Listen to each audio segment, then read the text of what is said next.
Honcho, you so motherfucking goated. Acknowledge me when I enter the ring. We the ones that I miss when you trying to king. The best wrestling bar cause the other ones bore me. Long as we around, they don't finish the story. Elite with it, they know I'ma be around too sweet with it. They know I'ma lay it down on Inferno, but I'm quick to take them to hell. We the ones in the ring and beyond the bell, yeah. Beyond the Bell podcast. Make sure y'all like, follow, and subscribe. Yeah.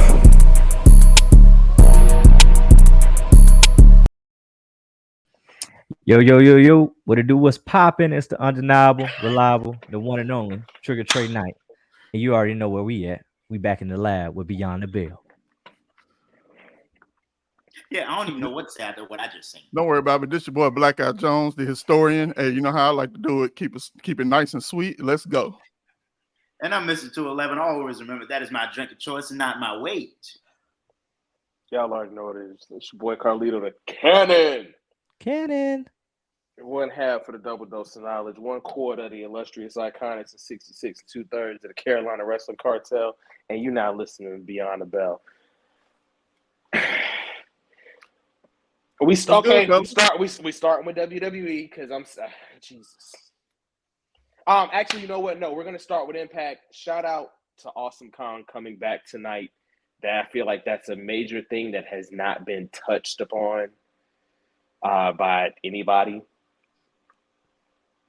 No. Pause. Like we're not starting that this week now. Everything is not a pausable moment because it hasn't. I'm not realistically though. Looking at a couple of cats going live, looking at a couple of outlets, I have not seen too many people talking about it. Kia Stevens is a legend in the game. We'd love to have you on if you watch tonight, you never know. Put it out in the universe. But she's never really gotten her proper flowers. So tonight we're gonna make sure that Awesome Kong gets some love. Welcome back to the industry after I think 3 years off.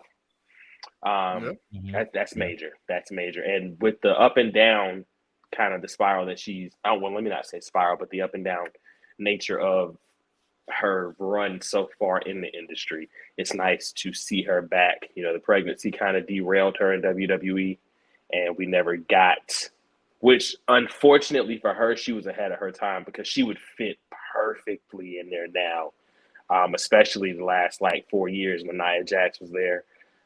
That would have been just a heads-up rivalry. She'd give Rhea somebody dominant who could really make it. I feel like she'd knock Rhea head off her shoulders. Put in Raquel, Raquel, that would probably be one of those moments where you could help Raquel get over with the body slam. Piper Niven versus Awesome Kong would work. There's so much that could happen for her in the E right now that it's just she came just a few years too early and left way too early. Right. So shout out to Impact Wrestling tonight. Hope she does well. Hope she gets a good feature spotlight as well because she was around with the insurgence of the Knockouts division, which at a point in time was the best women's division on the planet. Excuse me, but I'm actually going to go one further and say that stretch from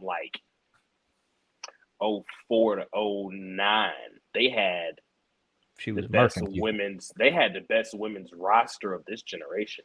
Yeah. Gail Kim, ODB, Tara, the Knockouts tag champs when Tennille Dashwood was there, Zelina Vega was there.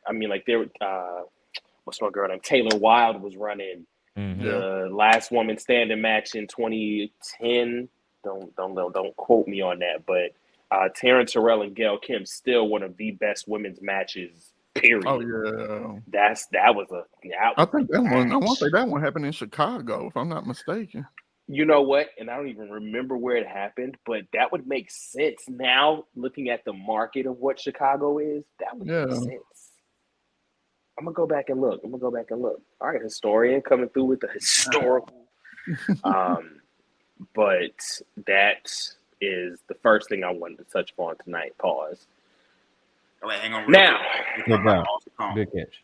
It's only quasi, but my dad will marry Awesome Kong right now. So if she is watching, you finna be my stepmoms if my dad's in the streets. Hey, He will get down on one knee right now. Hey, just don't step out of line because she body slamming everybody. right. Yeah. That spinning back fist. That spinning back fist is real. I'm saying he might. It's worse. But, It's worse than Eddie Kingston's. you know, Because the I one he figured I put hit, my the one kid he in hit for him. Jaman's with last night was. But we'll talk about that. That was my personal awesome comment. No. Eddie's best backhand was CM Punk. We're not starting. We're not right now. I mean, when To he- be fair, I mean, no, actually, Black. It was in Boston. I was in Boston. It Okay. was in Boston. Of course it's it was. Anniversary 11. I mean that. it's Boston. We're gonna say it, but I don't really care. Gunner retired this week as well. Bye. Who? What a Gunner. Who? Jackson, right? Exactly, Jackson Who? Riker, the I- forgotten son. The The forgotten United States son. Marine. Hoorah. Literally.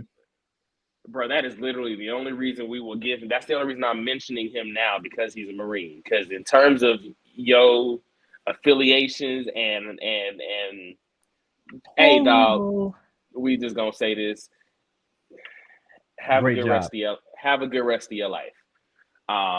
Still feeling a little bit of the fallout from the Bray Wyatt loss, as well as Terry Funk. So I'm gonna say it for me. I know it's just for me. I did not get the feels hit until, and Trigger, I know you gonna attest to this, when they added the music to the reel. The one they dropped on NXT had me over here like, Swear, bro. rest in Been in peace, my my boy. feelings all week. Look, hit him with the old school. You my boy, Blue. Like, Hey, Yeah. bro. I'm like, dang. I was over here just like, all right, I just came to terms like, all right, we understand he not coming back. Friday, had the little fiend thing, and then you didn't have the music, you had the picture up, kind of hit. But when Monday hit and they added that music and the pan on the chair, I was like, I was in there. Bree came in there, was like, what's wrong? I'm like, bro, this ain't fair, dog. This ain't fair, bro. Look, I'm sitting here with my mask on. Like, bro, this ain't right. This ain't right. Which is funny because people are still referring to that as the Uncle Howdy mask, but it's not.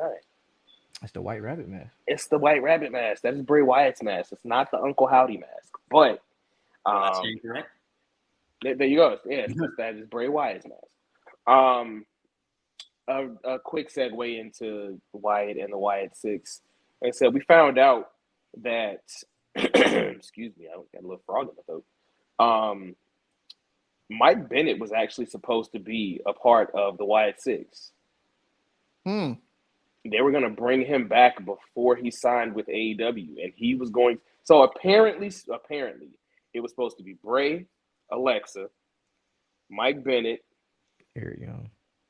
Eric Young and that's the misconception, and that Eric spoke on that 2 weeks ago. I want to say 2 weeks ago. There were soft plans for him to be included, but he was not supposed to be portraying a character. They were supposed to give him and Nikki Cross and Killian Dane. They were supposed to bring back Sandy, which is wild because I'm like, we know Triple H loves stables because that's what helped him get over. But it's like, man, Sanity and the Wyatt Six in at the same time. But then you gotta look at where would there be room for them Bloodline and the Bloodline Day. and Judgment Day and Damage Control when they come back. Like that, I'm interested in. But it's a lot. That's a lot. There's a lot of no TV time for singles. Sheamus is already complaining about lack of TV time. So hey, I'm sorry, the Brawling Brutes. The Brawling Brutes. No, I wouldn't even count the Street Profits. McRiddle? We don't know. Not yet. McRiddle. Look, McRiddle. Stop it. You really got. You really made me say that. You really just made me say that. They did. McRiddle. Yeah, I said it. And that's their actual name, bro. Shout out to WWE 2K for adding the Arcade Bro tag team animation finally in the game. Took them forever. like 2 games. I'm just waiting on them to drop the Fiend joint because it's no excuse why this shit. Oh, excuse me. They ain't gonna do it. They ain't gonna do it. Look, Hey, no, because I mean, you feel that way. Hey, bro, you got to drop that for the fans. Like, nah, they gonna save him as a pre-order bonus next year. It's gonna be him and Pat as the pre-order bonus for next game. Watch, I'm telling you. I'm pissed at that. I'm still trying to figure out why they took Pat McAfee out and then said, "Oh well," and then they added all of his individual pieces. Why?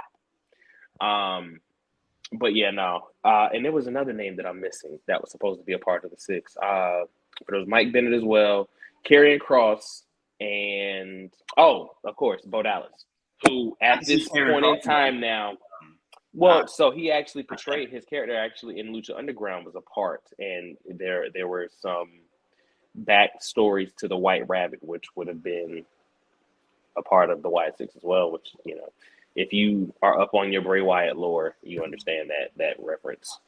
But I say all that to say all this is just it's incredible to see how plans change so quickly. Mm-hmm. You know, we had names, like I just dropped names that are with other organizations. We haven't seen Nikki Cross on TV in. No, we haven't. How long? They're trying to be a doctor or something like that. Yeah. I mean, but apparently Creative has nothing for her at all. They have nothing for Aaliyah either.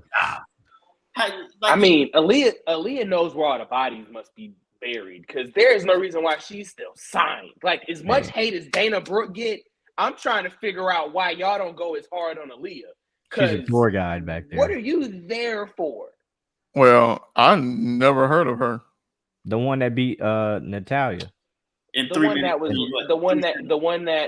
that was a part of Beauty and the Beast with Raquel during her first tag team. Oh, her. Yeah, her exactly. Yeah.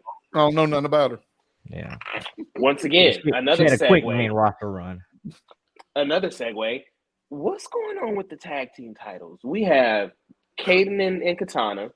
We have Candice LeRae and Indy Hartwell, and we have Alba Fire and Isla Dawn not getting any television time. I don't even know where they went after they lost the belts. Shayna No and rematch. Shayna and Ronda beat them off TV. They must, bruh. Did they get Future Endeavor and we just didn't hear about it because they just got wiped off the face of the planet? Creative has nothing for them. Creative got the back of a milk carton for them. But my thing is, I think that's the main problem with WWE too, is that they're slow burning a lot of things at one time. At one time. This DIY joint, slow burning. Don't.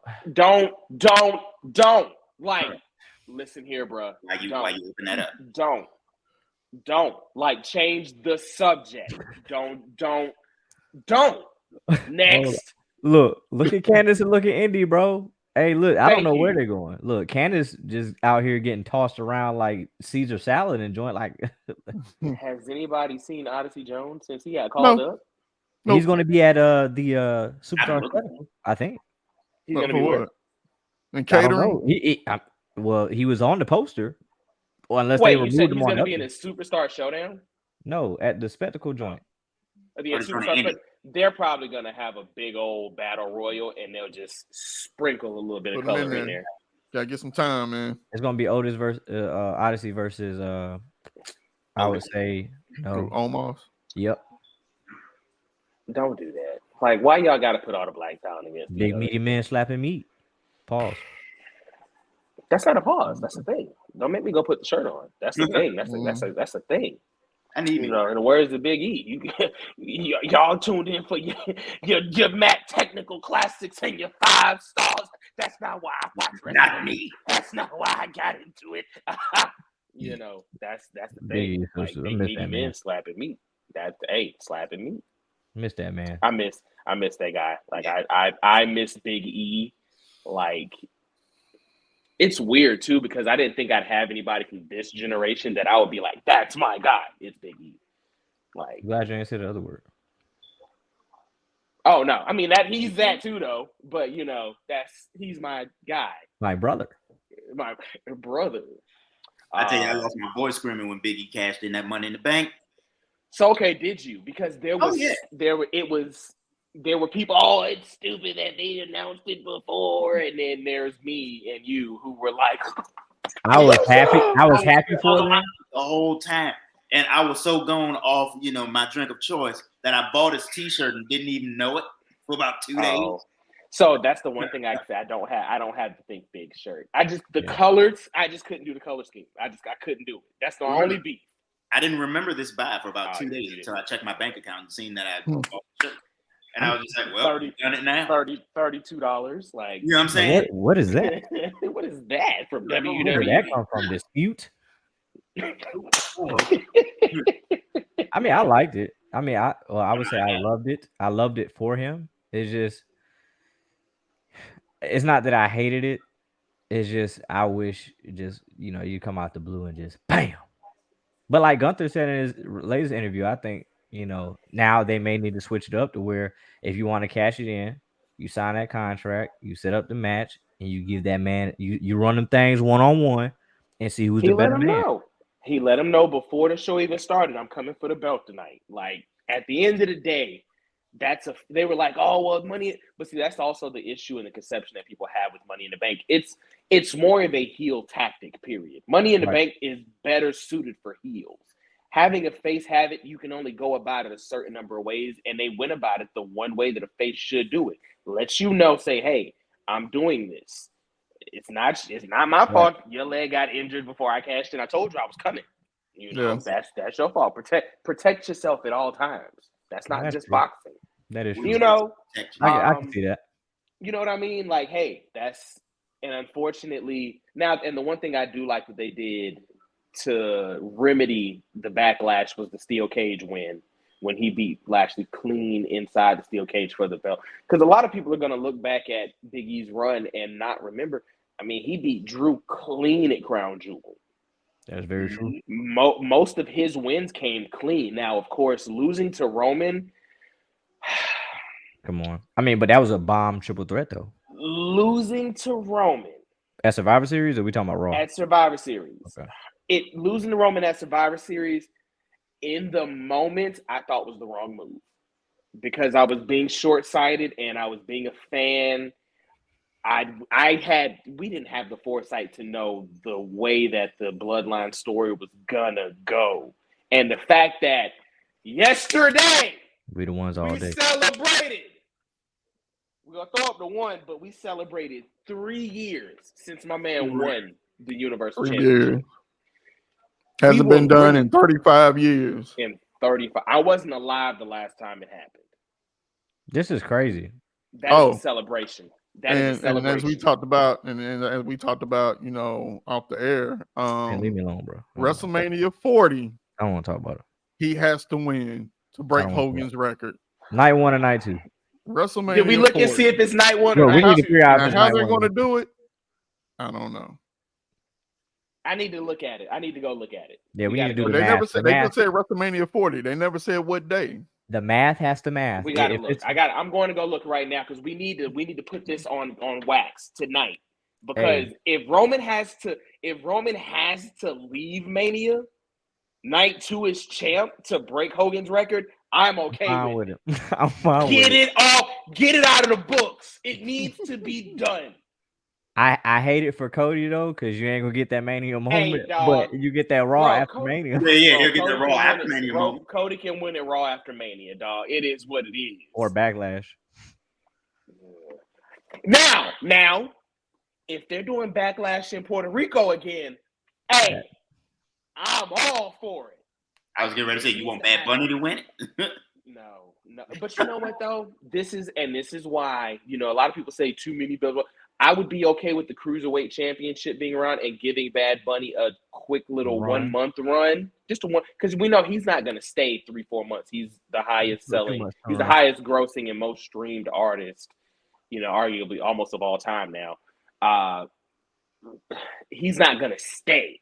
But if you want to give him a month run as Cruiserweight champ, get some publicity, have him win it at Backlash. Take it on tour with him, maybe. I don't know. Take it on tour with him. I'm okay with that. But all right, so getting into the WWE, shout out to Mike the Miz Mizanin. Yeah. My man Shout came out. Yeah. Man, My man came out I and lost.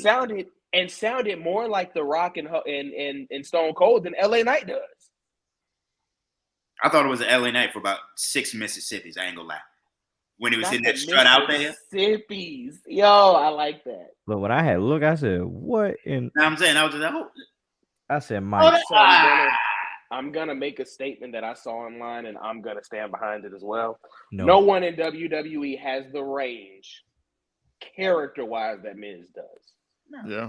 Yeah, that's true. Heel, tweener, face, and impressions, along with promo ability, nobody has it. Because the Cena imitation, I remember when he imitated The Rock and had the ball cap on. I was like, what? I was like, wait a minute. I was like, wow, bro, that's okay. Okay, that's all right. But this LA Knight impression, and once again, I'm going to come back to the fickleness. I'm going to come back to y'all fickle fuckers. Hey, I didn't say it. Bleep. Hashtag fickle fuckers. That's you know what? I think I'm going to put that on the shirt, and we're going to have the stars. We're going to have the fin F and then the stars. So y'all do realize that anytime anybody's paired with the Miz, usually starts their main event run, right? Like Miz is the guy, he's the gatekeeper who gets guys ready. So all y'all LA Knight, you not big, dude. Where y'all at now? It's mighty quiet.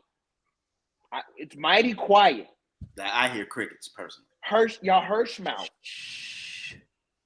Y'all mighty Hirschmouth right now, because LA Knight is doing everything that needs to be done for them to continue him to be over organically, but to also not, because we know what's going to happen. He's going to win the belt eventually, and they're going to turn on him because that's what y'all do. But he's doing everything now and laying the groundwork for when y'all do turn on him eventually. Guess what? I'm going to go heel, and I don't care if y'all cheer for me. Yeah, because Miz called it. Miz called it directly in his promo, especially with the T-shirt joint. Yeah, oh yeah, you want it this side, you want it this side, you want it this side, you want it. Well, you ain't getting it, and he just was spitting off straight fire, and it's true. Like once I give it to you, after that, all you're gonna do is okay, I got something for free. Now what's next? What else can you give me? Exactly. Like, I mean, once he gets the generation, dog, it's the hot pocket generation, dog. Hey, literally. Hot pocket, hot. They want it hot and ready. They want it easily. They want the Little Caesars. Shout out to Codename. Shout out to Codename Jazz. Hey, $5. I'm saying we not gonna slander Little Caesars because that has got me through many a tough time. Hey, she said her name. She said her name in school was Little Caesars, dog. That's not my fault. But no, shout out. But you know what though? Inside baseball. But you know what though? Little Caesars got some cat stoops up, but Little Caesars of the 90s was top tier. Oh man.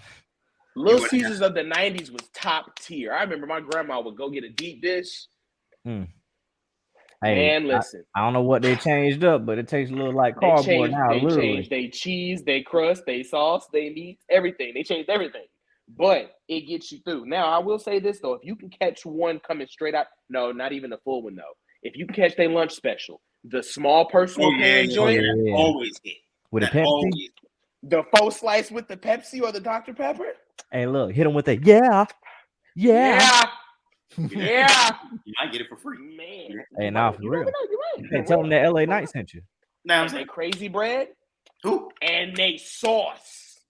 Yo, they sauce be saucing, B. You know what I'm saying? What is wrong with this guy? Somebody get their nothing's wrong with me. It's hey B and shit. Got the schedule and shit. You gotta chill out, dog. Like for real, dog. For real though. Shout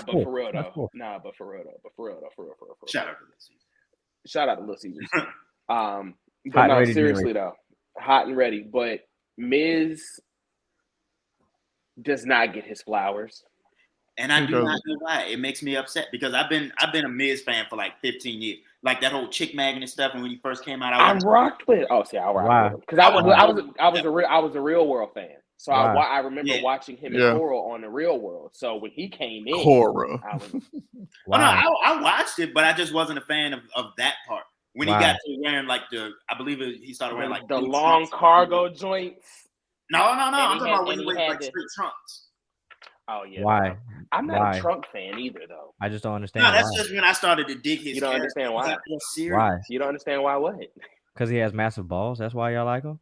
sir? Well, Wait a they ain't got minute. nothing to do with it. Wait a minute. Look, Wait a like, minute. yeah, If that's what you focused on, then you need to pause yourself. And That's what we you do. gon' That's where your brain went. that's where he went I with mean, that. he got a big old T-shirt that says "I have massive balls." Yeah, I don't own that though. I mean, you know what though? Metaphorically speaking, he do because my man still bagged Maurice. At the end of the day, Hey, Grand at the Slam. end of the day, Grand Slam. part dirt. Hey, Like so Miz is you got some massive Miz- ones to drop on you. Miz is one of them cats like Sheamus, where Yeah. they're not gonna appreciate him until 10 years after his run, like after he retires. They'll be like, dog, I should. Because at first I didn't too And- much care for Miz or Sheamus at first, but I gradually began to like them. I didn't care for Sheamus until after. After he lost the World Heavyweight Championship. Okay. Help me remember the timeline correctly. Because he was world heavyweight. That's who beat Daniel Bryan. Right. So he was already so it would have been before. It would have been before that when he turned face against Mark Henry.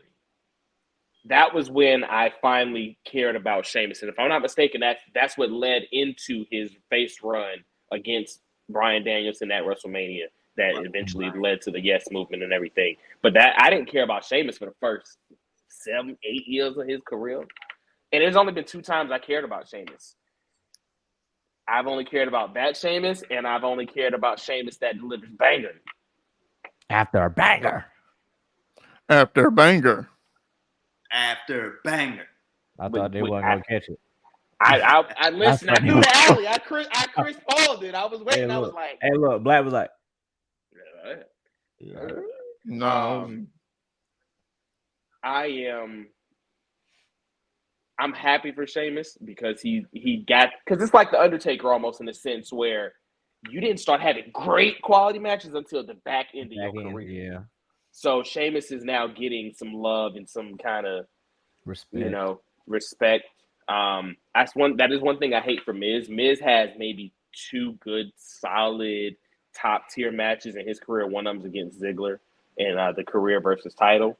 I don't know. I don't really know if he has another one. I think that might be one thing that you can kind of give fans a reason to, Yeah. But he works safe. He's reliable. Yeah. I mean, could you give Survivor Series, Rock, Cena, Miz, R-Truth? Truth, I think so.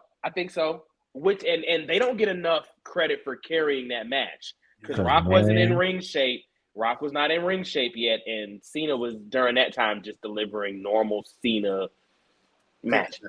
Get your 5 same 5 moves of doom. Moves. Hey.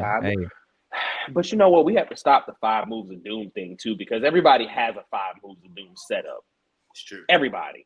Sean has the atomic drops leading into the forearm, leading into the body slam, elbow drop, super kick, 5 moves of doom. Now he would do other stuff before that predicated that, Yeah. but the ending of his matches were generally the same. It's just we didn't notice it until Marks became smart and called stuff out.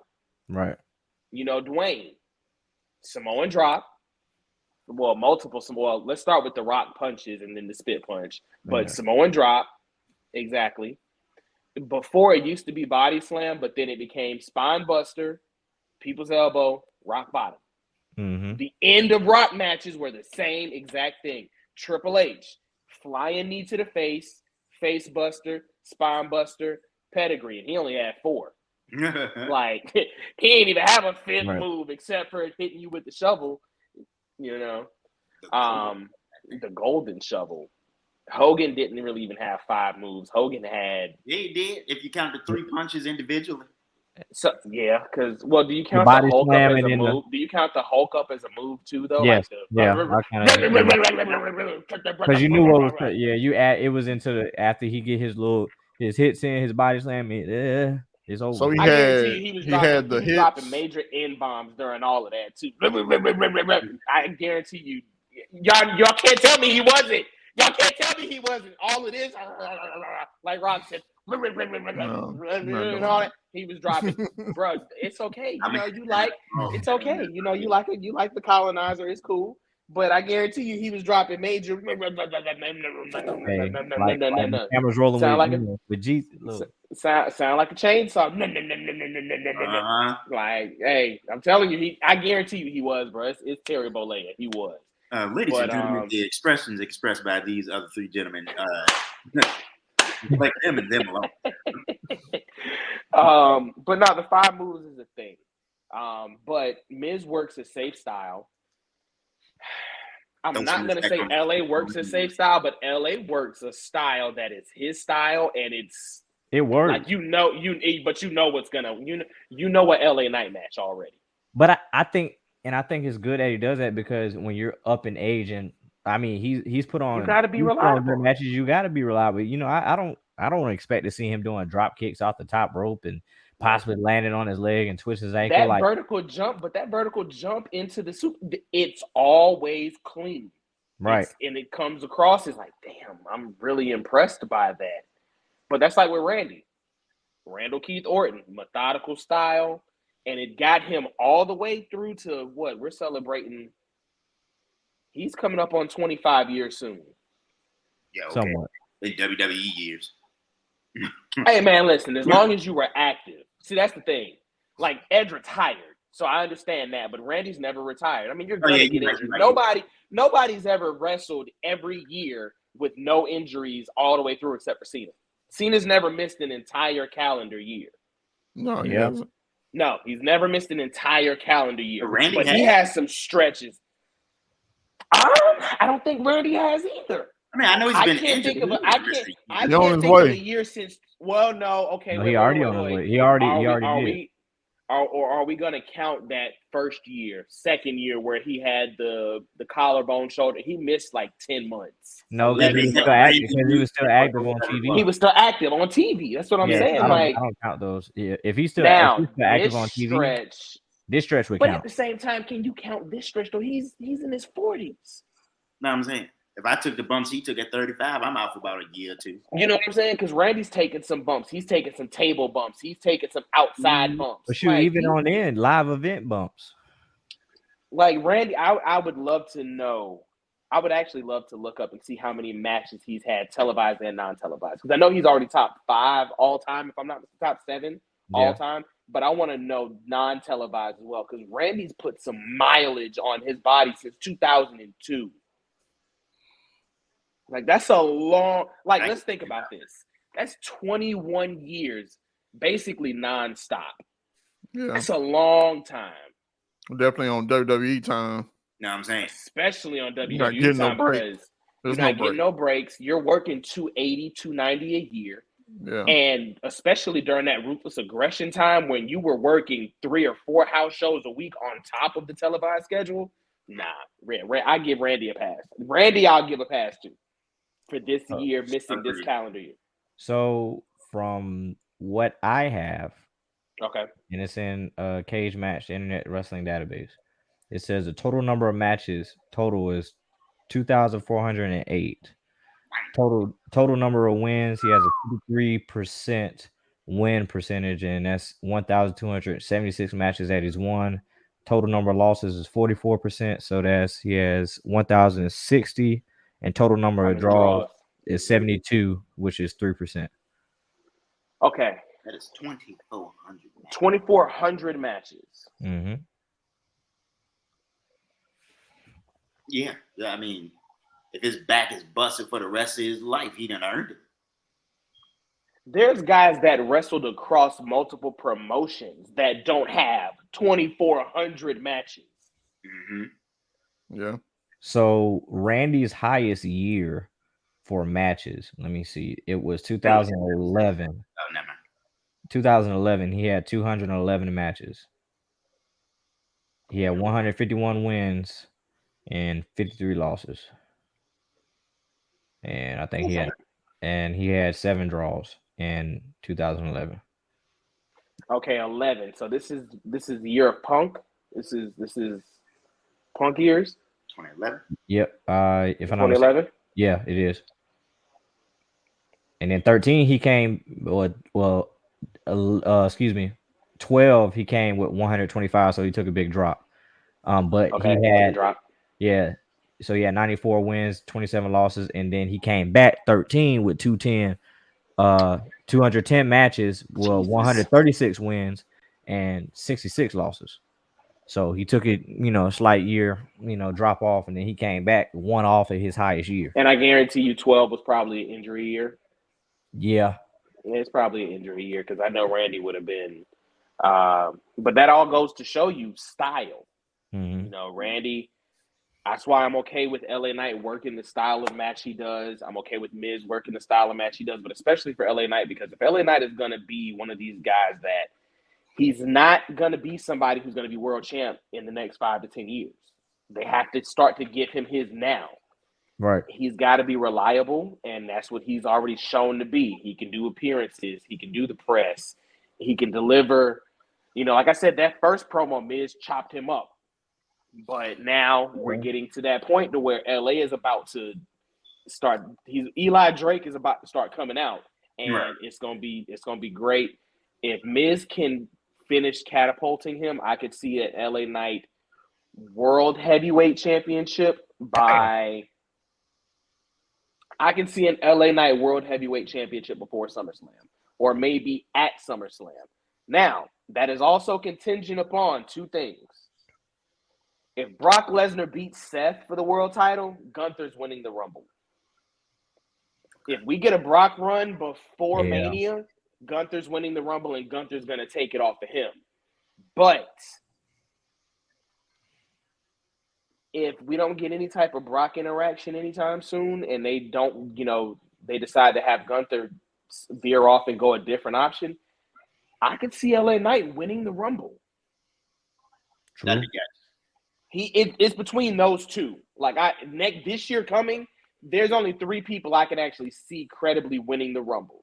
I got Gunther, I got LA Knight, and I got the first back-to-back we've had since Austin. Right. I'm sorry. Yeah, since Austin, and that's Cody. Those are the only 3 people that we haven't had a back-to-back since Austin. But people have won twice. 697. Yeah. Oh, no, people have won it twice. Okay. Cena's won it twice since then. Batista's won it twice since then. Edge has won it twice. And I want to say Triple H has won it again. So, nobody's had a back-to-back since Austin did it in 96 and 97. So, it's about time. Right. Like, some people feel we're past due for a world war. We're past due for a back-to-back Royal Rumble winner. And if there's anybody that's gonna, because initially back then we used to have wars like every 20 to 30 years maximum. We haven't had a world war in almost 100 years. We're coming up on year like 80. Like, no, that's not good, because that means when it does happen, it's going to be catastrophic. Right. Like, it's going to be, because it's almost like, how, even with us, prime example, sometimes shit'll stuff. Put a dollar in the sweat. Stuff will bubble up real quick, and then we get it out, and then it's done. That's how it is with friends. That's how it is with brothers, sisters, whatever.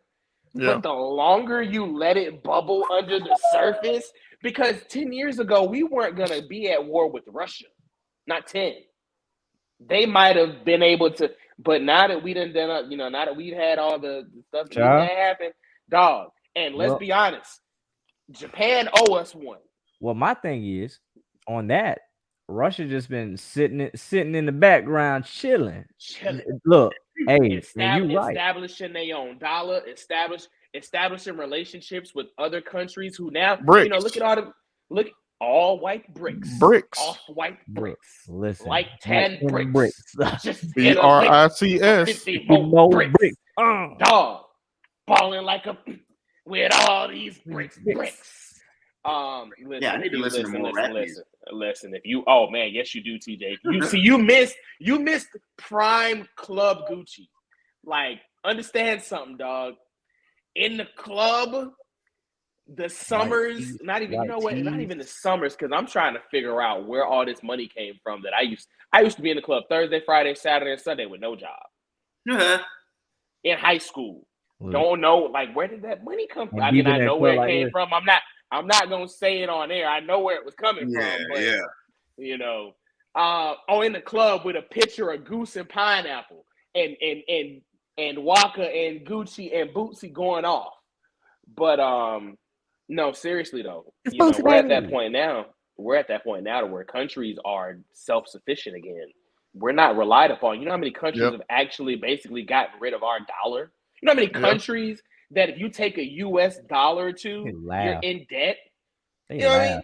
Hey, Singapore is one of them. Cause guess what? you know how much KFC chicken costs over there. You know how much a shot costs over there. Dog, I remember 2 years ago. to $20 for one shot. I remember 2 years ago, we were looking at going to Mexico, and 1 US nickel equaled $1 in Mexico.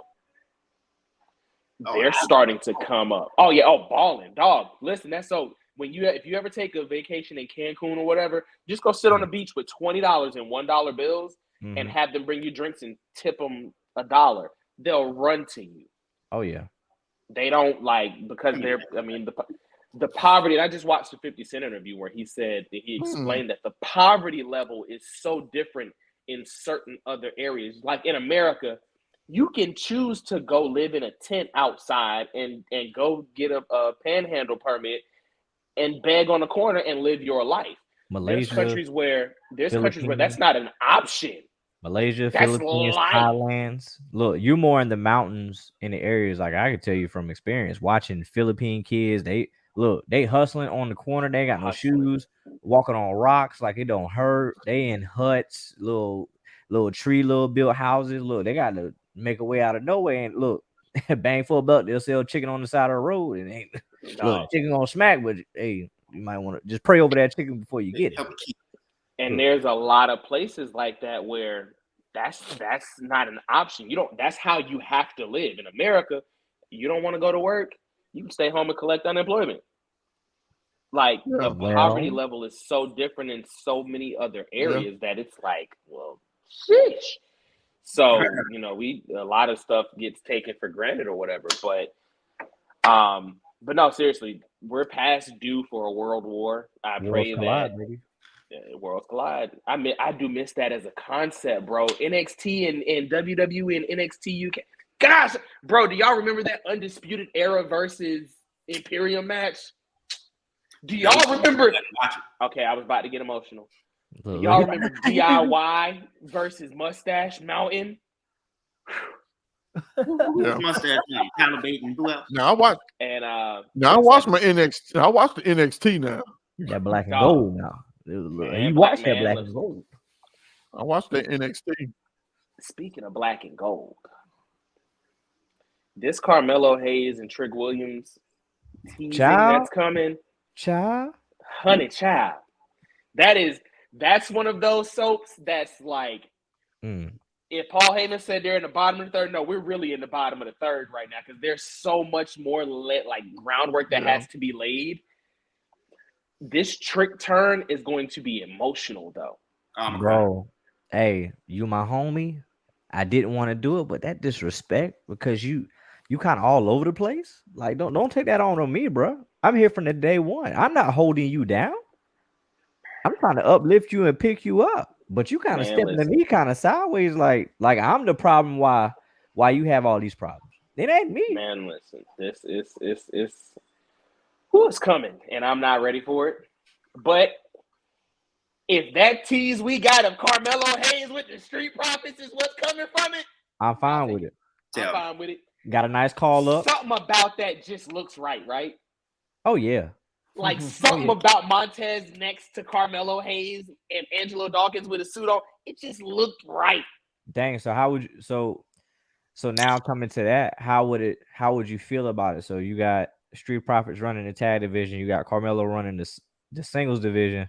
Mm-hmm. And Bobby getting that world title run back. One more. Bobby's entitled to one more world title run. So how much longer are we going to put off this Montez singles?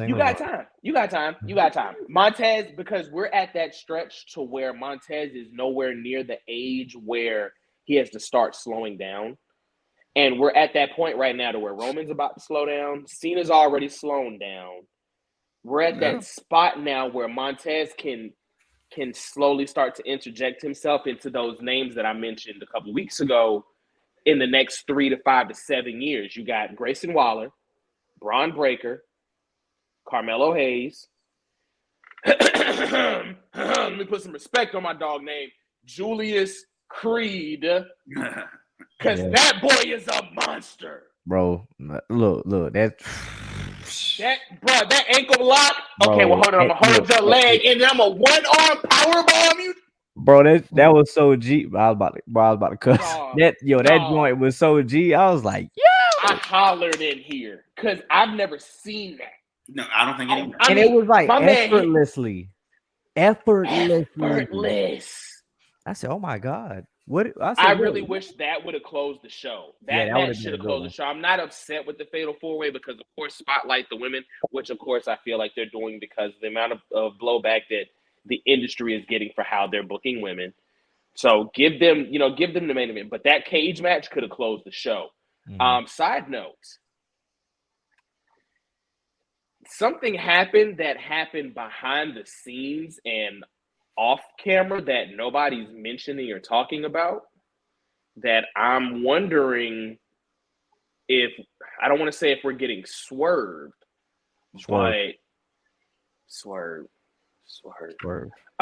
Jagger Reed changed his all right, Prince Nana. Hey.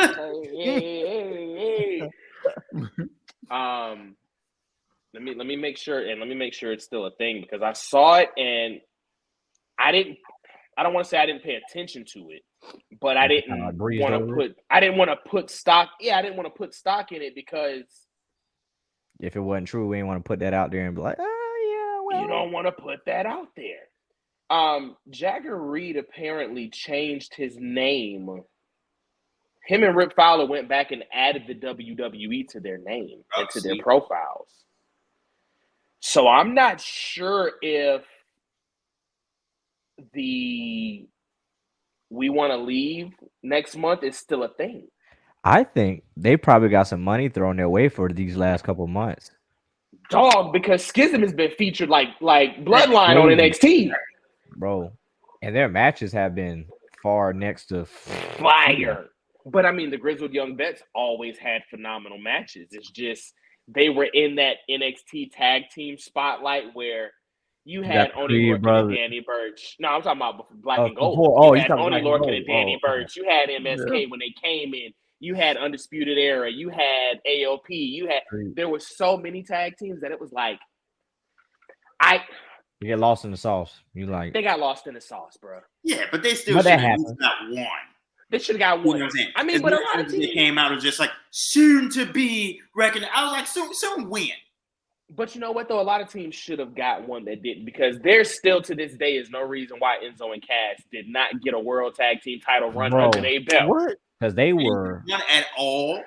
I mean, nothing. Like Rover, nothing. Bro, no NXT, no WWE, nothing. I would have put the Raw tag team titles on them when they came out. I thought they had.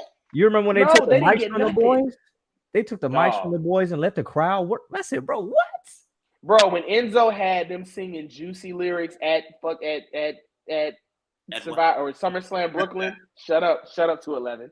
When he had them singing the lyrics to Juicy at SummerSlam in Brooklyn, I was like, all right, we good. Because he understood. And then when he was in the ring with Cena and Cena sat on the top rope and was just like, let him cook. Hey, let him cook. There's no reason why they didn't get it, bro. Like, that's wild that they didn't get them belts at all. So the same thing with Grizzled Young Veterans. Great tag team, should have gotten it. Hopefully they stay.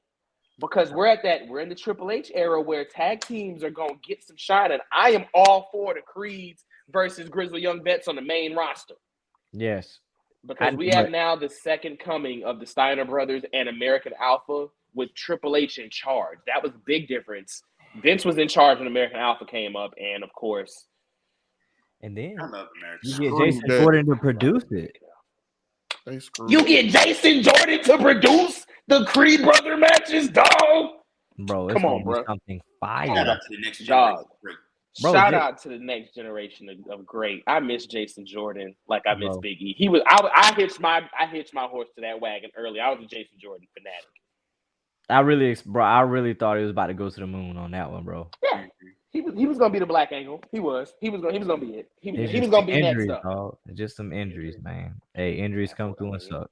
But we hey, lost a lot of great talent.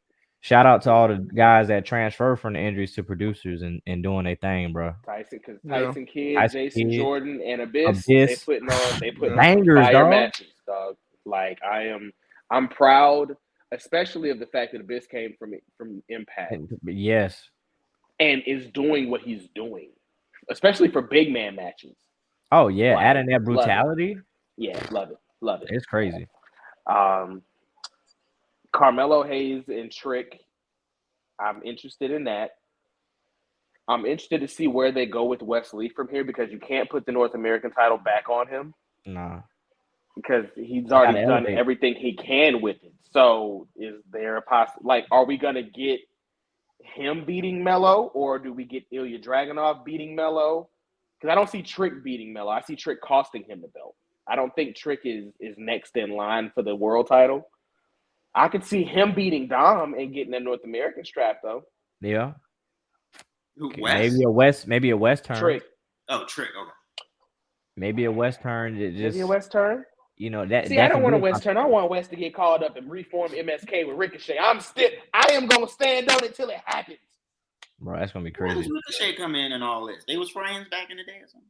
No, So it's no, just there was already an interaction between them on Twitter 2 years ago. They were saying that we'd love to see because Ricochet is a reminder of Trey Miguel, who's in Impact. They kind of look alike. They have the same style. So Yeah. fans were like, "Oh, we'd love to see them reform the Rascals, but the new MSK with Ricochet." And Ricochet was like, "I'd actually rather, go against them first and then team up." right. And of course, Nash And- Carter got Yeah. released. West is solo. Let them do exactly what the Bar did. Give me Wesley versus Ricochet best of 5. Match that's number gonna be 5 is a draw, and fire. then you come together. Yeah, those matches are gonna be fire. I think you got to save them for like pay-per-views, dog. You That's can't just pay-per-view, yeah. you can't do that on Raws and SmackDowns and Once joints. again, why there should be a television championship. I know people claim that there's too many belts, but there's too much talent without things to do Right. right now. And accolades, dog. Like accolades kind of just go out the window when you think about it.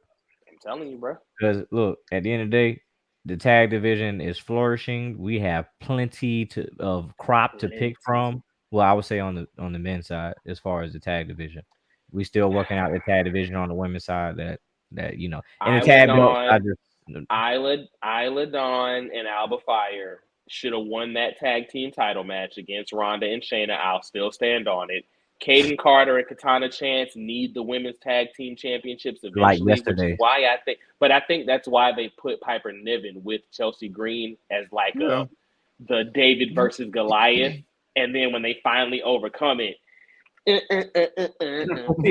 But my I thing love is, their entrance. my thing, even with the Chelsea Green joint, I was like, she was getting a lot of traction with the felt auditions. So bad. I felt so bad that Sonya went down. It could have. They were actually really good. So it's rare that nowadays we get like actual genuine tag teams. Yeah. Because that they seemed like one of those pairings that was like. Because it was Chelsea and Carmella. Mm-hmm. Which was another one that had something, but Carmella got pregnant. Yeah, and bro, shout out to that. Shout out to Mama Mella. Yeah. Shout out. Okay, I like Mama Mella. Hashtag Mama Mella. More money, Mella. More money.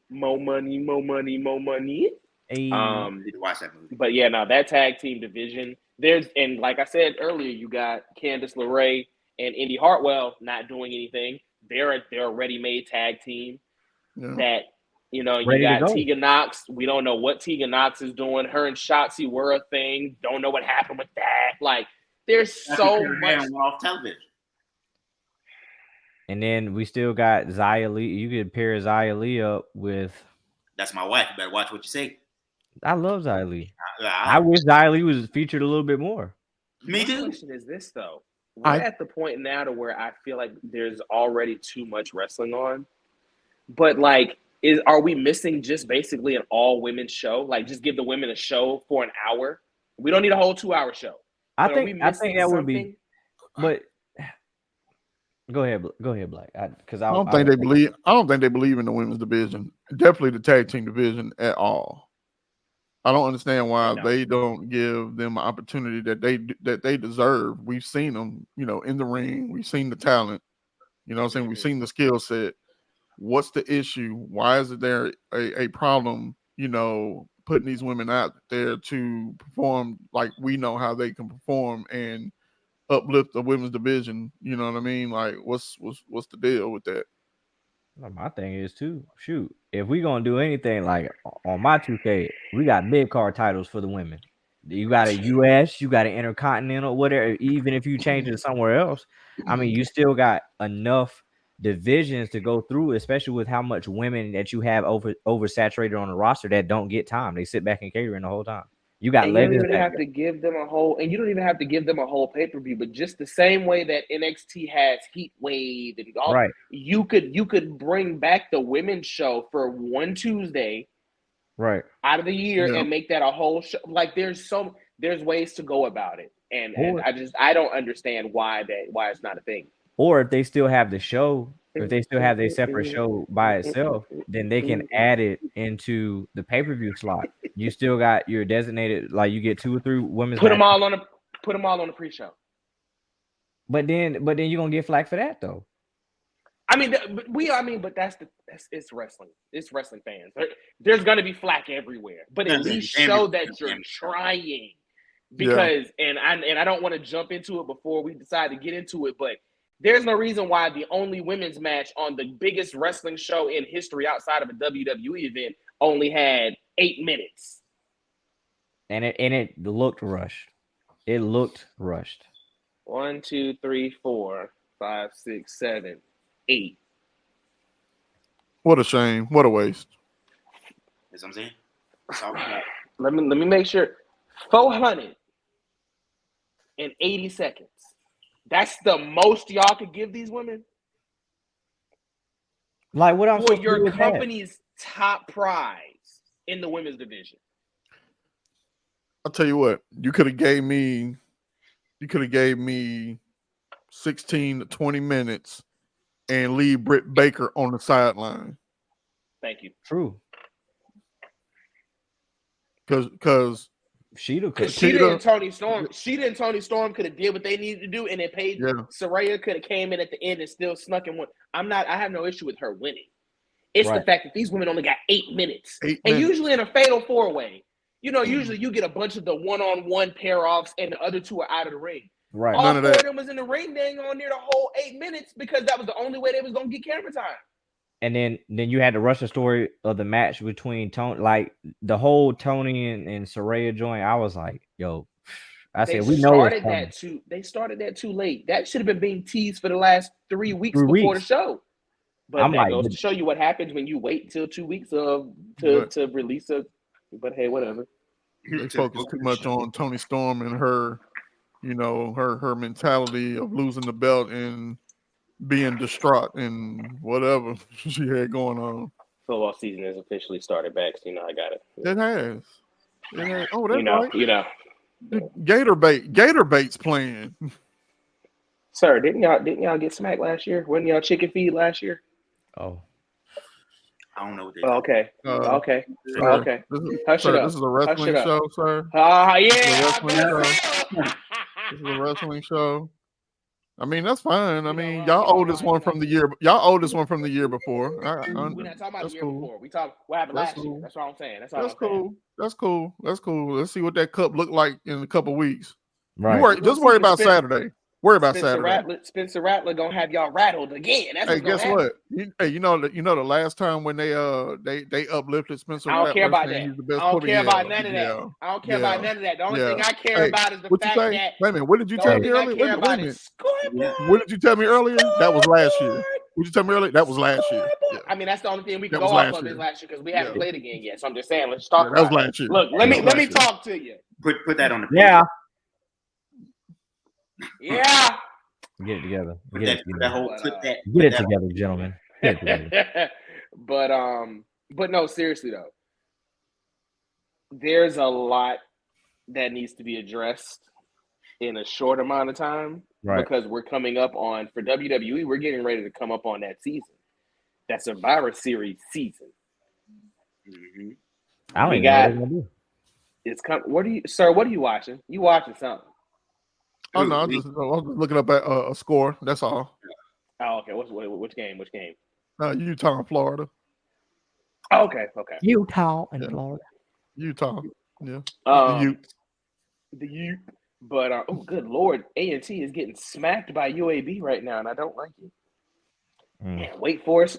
So, ladies and gentlemen, as you can see, we talk about Beyond the Bell podcast. We our focal point is wrestling, but at the same time, we will start talking about sports, as you can see right now. So, hey,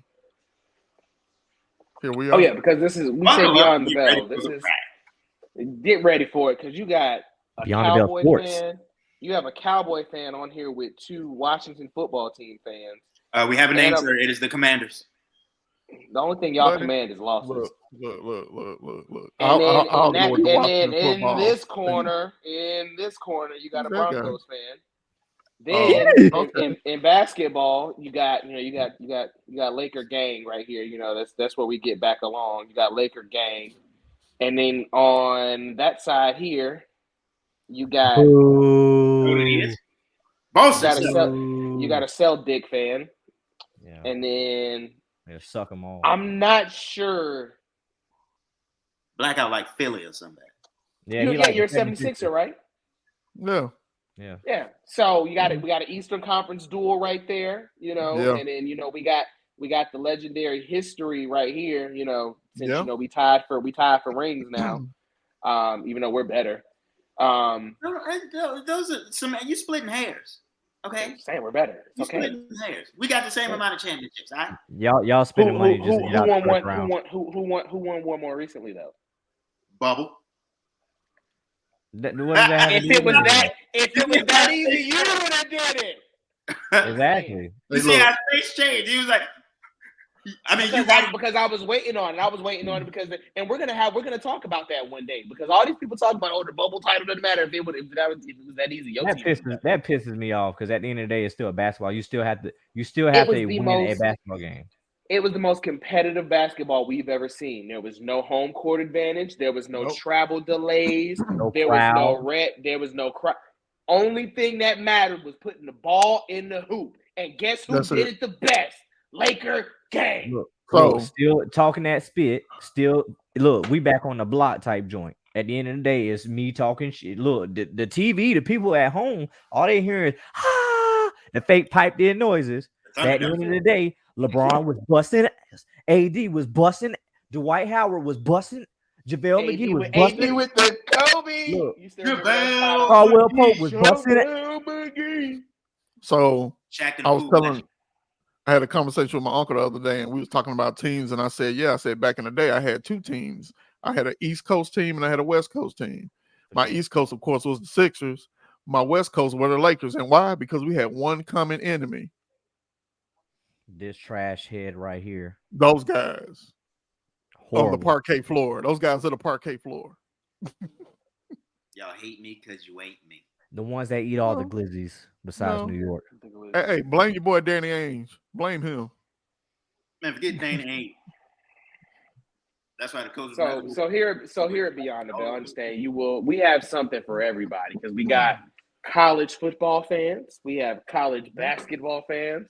I of course I rep the only real college basketball school there is. So well, let's put some respect on UNC Chapel Hill, even though we had the latest tragedy there. You mean the team that didn't even make the tournament last year? Y'all didn't even want to go to the not in tournament. Y'all. Hey, guess what? Hey, guess what? Hey, you know what happens? You know what happens when you don't go to the tournament? You know what happens when you don't even want to go to the NIT, the state championship tournament? You got to do better. Did my man's break out a mechanical pencil? Because Jared Ho had the pen. I didn't want to break out the pen. I had to break out the mechanical. Yeah, but I haven't seen a mechanical pencil since third period English. Oh no! So understand something. My shorty works at the hospital. When I tell you we have about 1,000 of these because she steals them. I believe all the time. She'll come home. She'll come home. No, she'll come home and have like 3 in her pocket from her doing charts and stuff. Like, Dang, he got I have highlighters. jars. Jesus. I have jars of mechanical pencils just here, and I mean jars. Like I got another one over there.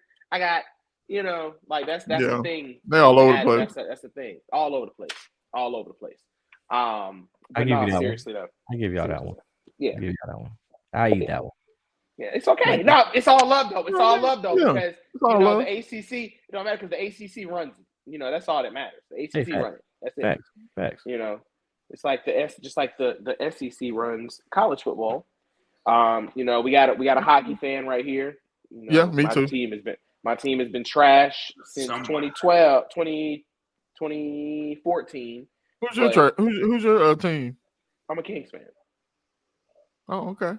I'm All an LA Kings fan. Don't worry. We won a Stanley Cup. We won a Stanley Cup in 2014, and that's. Don't feel bad. My trash team. Who your trash team? The Flyers. Ooh. Damn. Oh, sorry. Boston Bruins, baby. Yeah, we should have known. Of course you would, you bandwagon. And then of course y'all already know who I'm baseball, with baby. Professional baseball. Y'all already the showed Yankees. Right. Hold on, I'm with you, Trigger. I'm with you. Yankees, Well, once baby. we agree. Bro, how you gonna be a Yankees fan? You rep all Boston.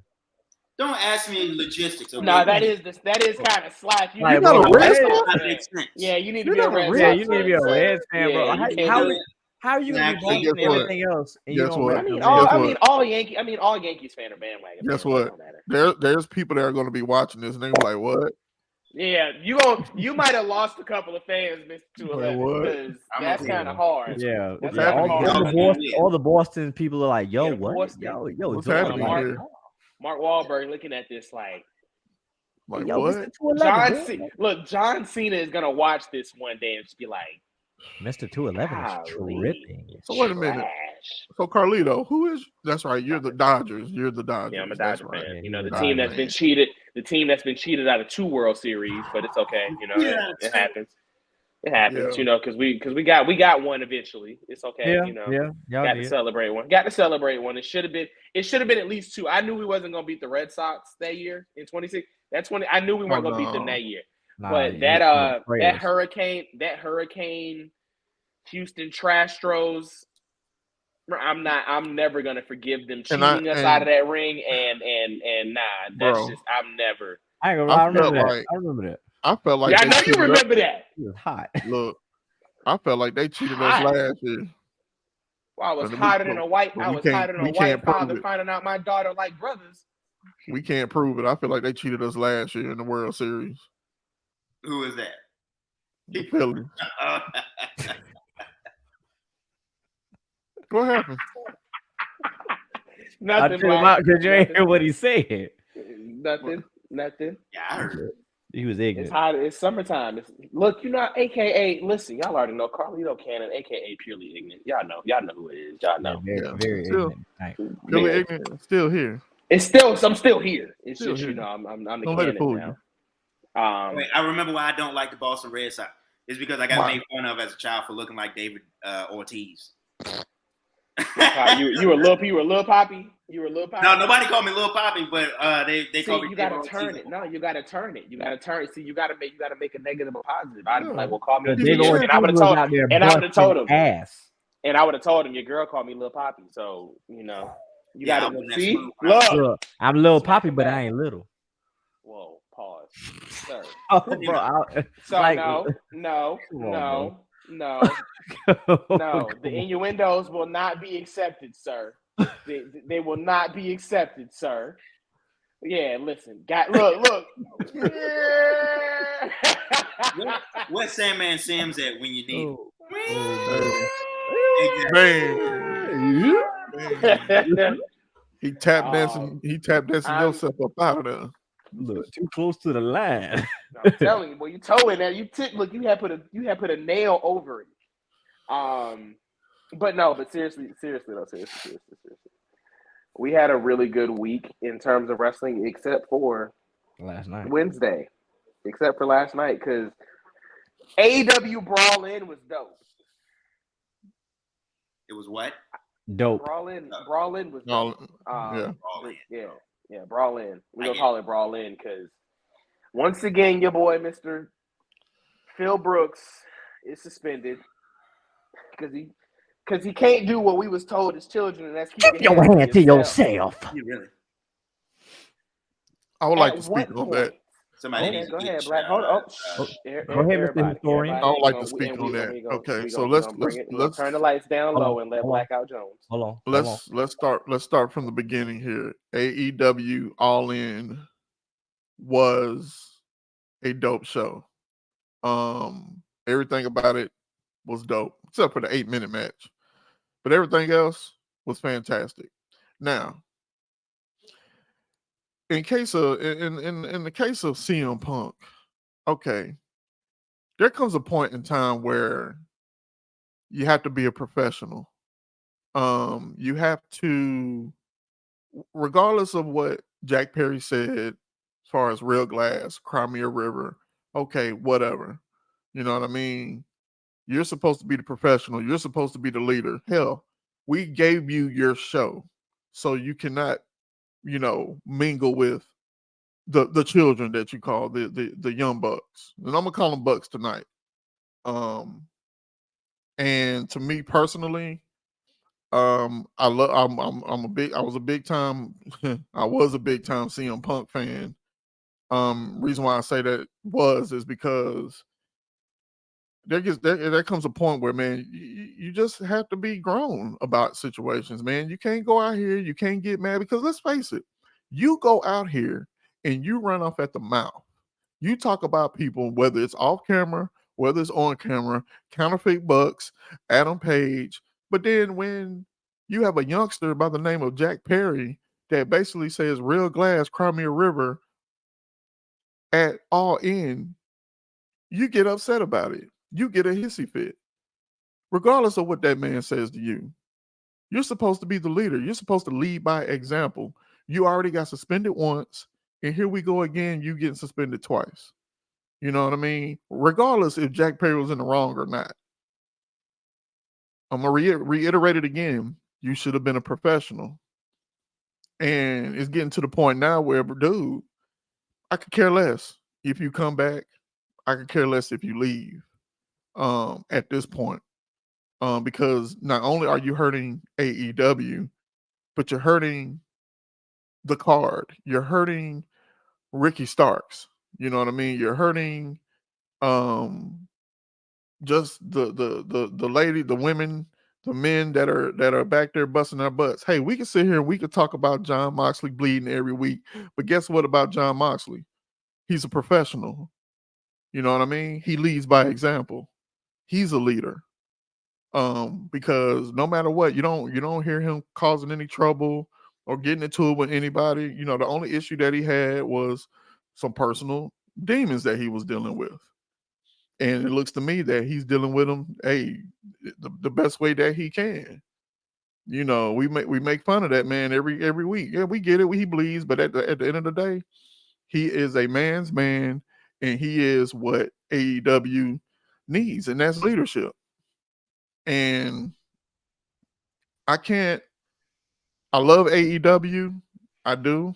But if getting rid of CM Punk can make it better, then I'm good with that. You know what I mean? It's time to chill. It's time to, hey, you're either gonna be a professional, be a leader, or man, you can go back to another 7 years or beyond. And that's just where I'm at right now with the whole situation. I don't care about the dirt sheets. I don't care about who said this. I don't care about who said that. At the end of the day, you did what you did.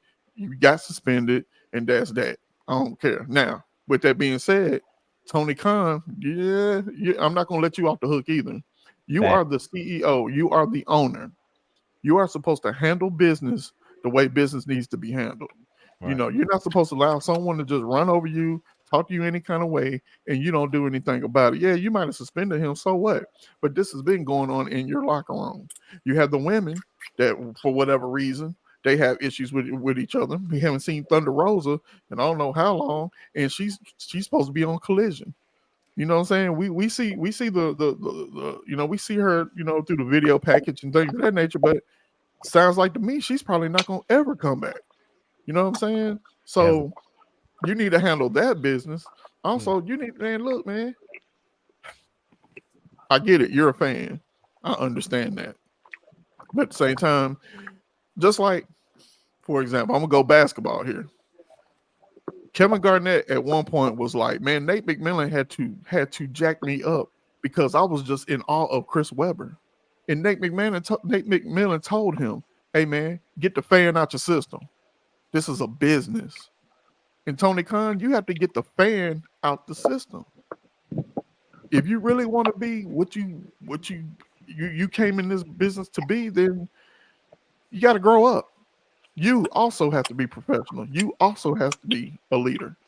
And until then, we're going to continue going through the same cycle, thinking everybody can just do what they want to do, run amok and run the asylum. And you're just going to let it just do what it do. Understand, you pay the paychecks. You're the owner. That's enough. Personal business. You got to put your foot down, bro. You know what I mean? If not, then yeah, we're going to keep having these issues in AEW. I want AEW to succeed. And in a 4-year time, yeah, you made it at Wembley Stadium when people thought that, hey, we don't think it's going to happen, but it did. And guess what we're talking about? CM Punk, Jack Perry. Nobody is talking about All In at all. And that's the downfall. That's the worst part of everything. That we're not even talking about a pay-per-view that by far probably one of the best, if not the best pay-per-view of all time in AEW's history. And what we doing? We sitting here talking about CM Punk and Jack Perry because somebody said Real Glass, Cry Me a River, and you got mad. You can't get mad. You dish it out, bro. You can't take it. You do the dishing out. You done more dishing out than most. And you got a young whippersnapper over here say one thing and you mad. And then it's getting ridiculous. But he stinks good. And that's where I'm at. That's why I said, last night I wasn't going to talk about it. I didn't want to talk about it. I wanted to get here on this platform and let it be known. And now that I've let it be known, y'all need to get y'all ass in gear. And I'm done. Woo! In full gear. Mic drop. Gear. And ladies and gentlemen, that was we spoke nothing but facts, brother. Nothing. Thank you for coming to his TED Talk. So in celebration of Brawl In. Here's what I found. Shut up. In celebration, that was right on cue. And that was right on cue too. Look, she turned heel on me. In celebration of Brawl In, since they were at Wimbledon. I said Wimbledon, boy. Since they were at Wembley, and I had found me some crumpets because I knew Black was gonna bring the tea, and he did. So, woo. Not listen at all. Listen, minus the Stadium Stampede match because I didn't care about that, and minus some stuff that happened in the Stadium Stampede match because the whole.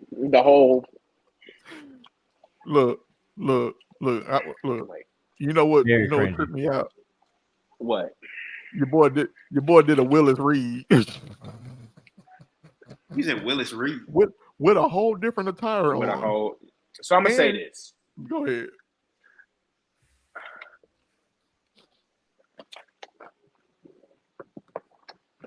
I now understand why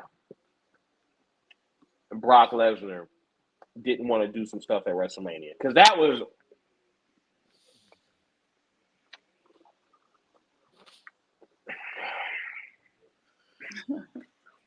Like, I just didn't understand it. In the scope of the match, why? Yeah. But minus all that, and minus the 8-minute match, the pay-per-view from start to finish was phenomenal. The tag title match was so much better than I thought it was going to be. And not in terms of the in-ring. I wasn't worried about the in-ring. I was just worried about why you would even have it. Right. Yeah. But when I tell you that crowd popped for that double clothesline. And they went crazy. Oh, Lord. Yeah, there you go. And he did the what? Did he do the kangaroo kick too? Yeah, He did the kangaroo kick. It was beautiful. Like they've gotten this gimmick over. They've gotten this better than you Bebe gimmick over. Yeah. This might actually end up being the best stretch of MJF's title run. Yeah. And arguably career. Because what he's doing now is better than the Pinnacle. Mm-hmm. Yes. What he's doing now is better than Wardlow and him. Yeah. Yes. And what he's doing now is better than the beginning of this run. Like I said, a face MJF is best for business at this point because the fans want to enjoy what he's doing. Right. And he comes off as such a likable guy. Yeah. Like, it was almost to a point to where don't get me wrong, I understand keeping kayfabe. And speaking of keeping kayfabe, I am going to have to go back. I'm going to have to backtrack one point in a few minutes because I've seen some very ignorant statements online that I got to address. But I understand keeping kayfabe. It came off as kind of marky, just how overly obnoxious that he was trying to be. Like when you're that level heel, we want to feel like that's who you naturally are versus you just trying to show us this side of a persona. Yeah. And that's where we got with him. Like eventually we knew you're just doing this just because you're a bad guy. And now look at what you're doing as a face. And it's like, I find myself liking Maxwell Jacob Friedman. Like he's to the point now where he's doing his work is so fantastic right now that you don't even worry about how many title defenses he's had. Right. Nope. You don't even worry about it. It's like, man, you're putting on probably one of the best, like you said, one of the best, run stretches right now as far as this storyline is concerned. And then to be fair, the match was phenomenal. Him and Cole put on. Oh my God, the storytelling on that. Listen, that's the Adam Cole that AEW fans have been waiting to see as well.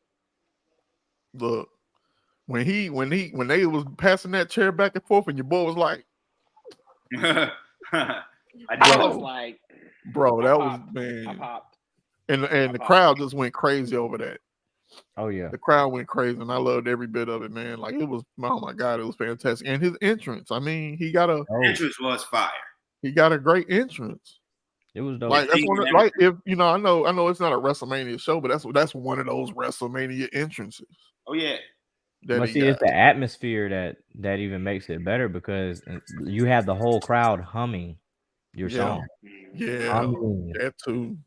They did. And even seeing though the whole this is a WrestleMania level show. We have to get out of this wanting to compare stuff because that was not a WrestleMania level stage. Let's just call a spade a spade. It's not. That's just it's that was a Royal Rumble. That's their deal. It was a Royal Rumble and Clash at the Castle kind of stage. But that's what you're going to do at a stadium because you have 20, 30,000 seats behind there. Or I'm sorry, 10,000 seats. About 20,000 seats behind there across that whole bowl area. You're not going to put up this gargantuan mess and block views because WWE's done it in the past before, and the level of backlash they got for that. Like I remember that, what was the WrestleMania stage with the Statue of Liberty and the Brooklyn Bridge. 27. 28. I think it was 28. They still talked about it because so many fans had to be moved because you couldn't see anything. Hey, we can go as recent as SummerSlam last year with the light. Hey, man, that's a personal problem. And I know y'all not going to like what I'm about to say, but I'm about to say it. If you want to worry about lights, get better seats. He said that's on you. That's on you. I'm just saying, because down in fifth row, we didn't have to worry about the lights blinding us. No, we didn't have to. They was chanting, lights! Turn down the lights. And I'm turning around chanting, we don't care. Yeah. Now I would have loved to have been over there when Edge came out. That was So but the girl was of that. Yeah, because the girl was telling us that was sitting right beside her. She was like, "Hey, her dad worked there. Yeah, her dad worked there and told her like this is a special surprise." We had the inside scoop. Hey, we had the inside scoop all night. All night.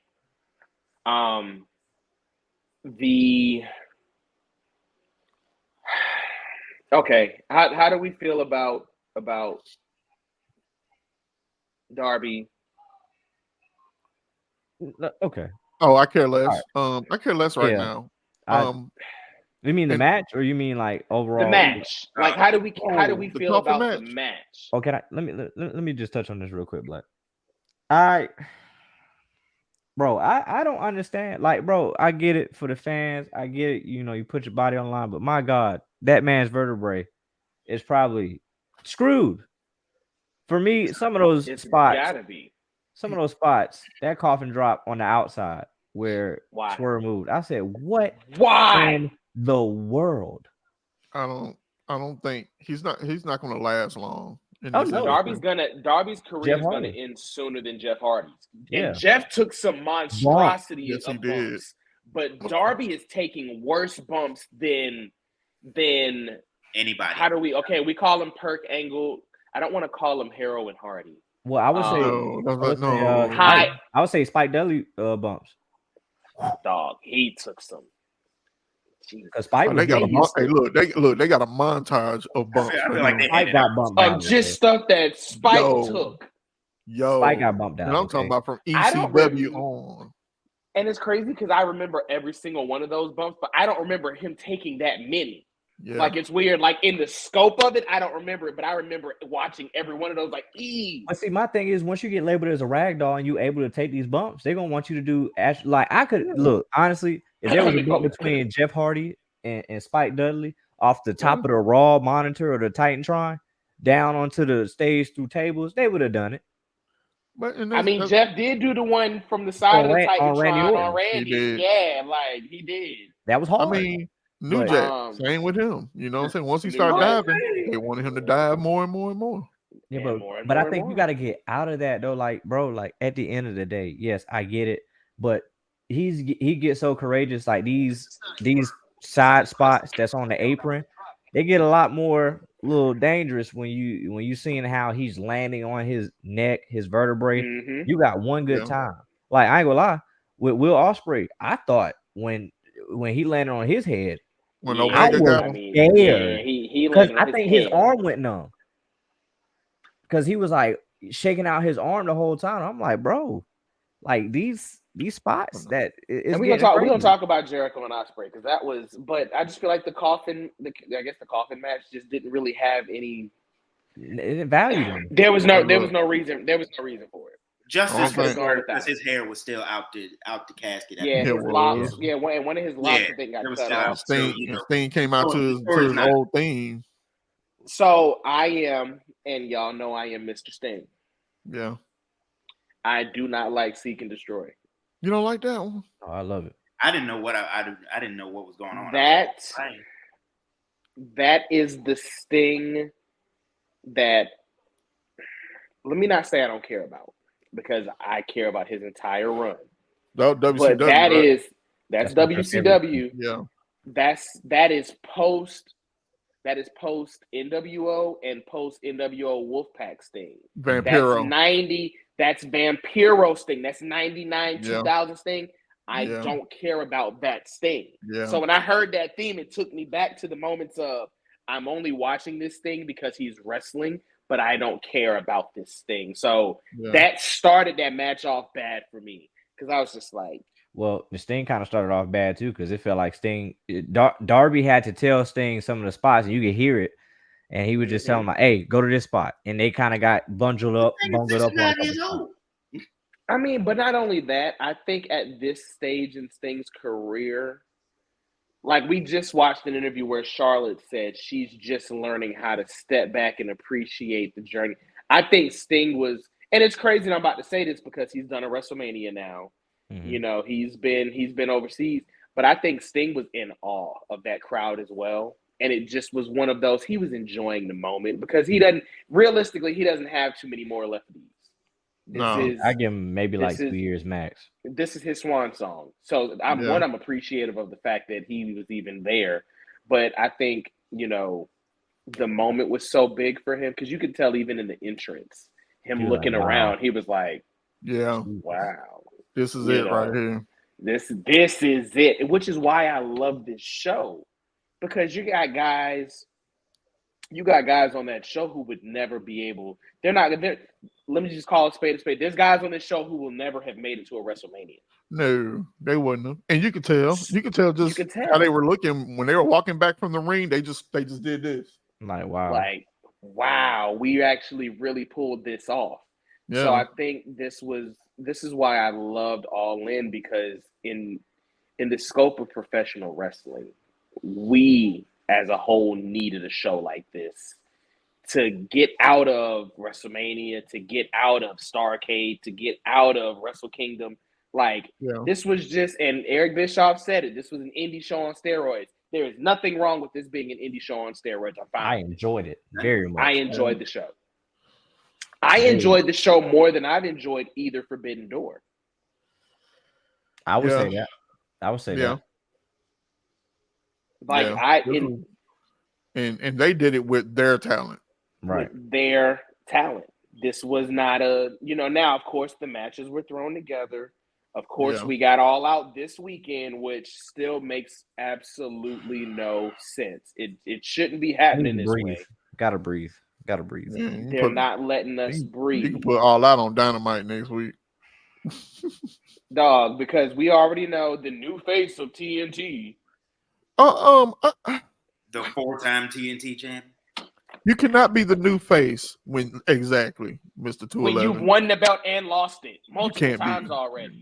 Stop it. You're not the new face, I'm bro. about tired of seeing that anyway. And then that belt's gonna get holed out once he wins it. So big facts. No, big facts. But you know what though? I hope justice for Powerhouse Hobbs.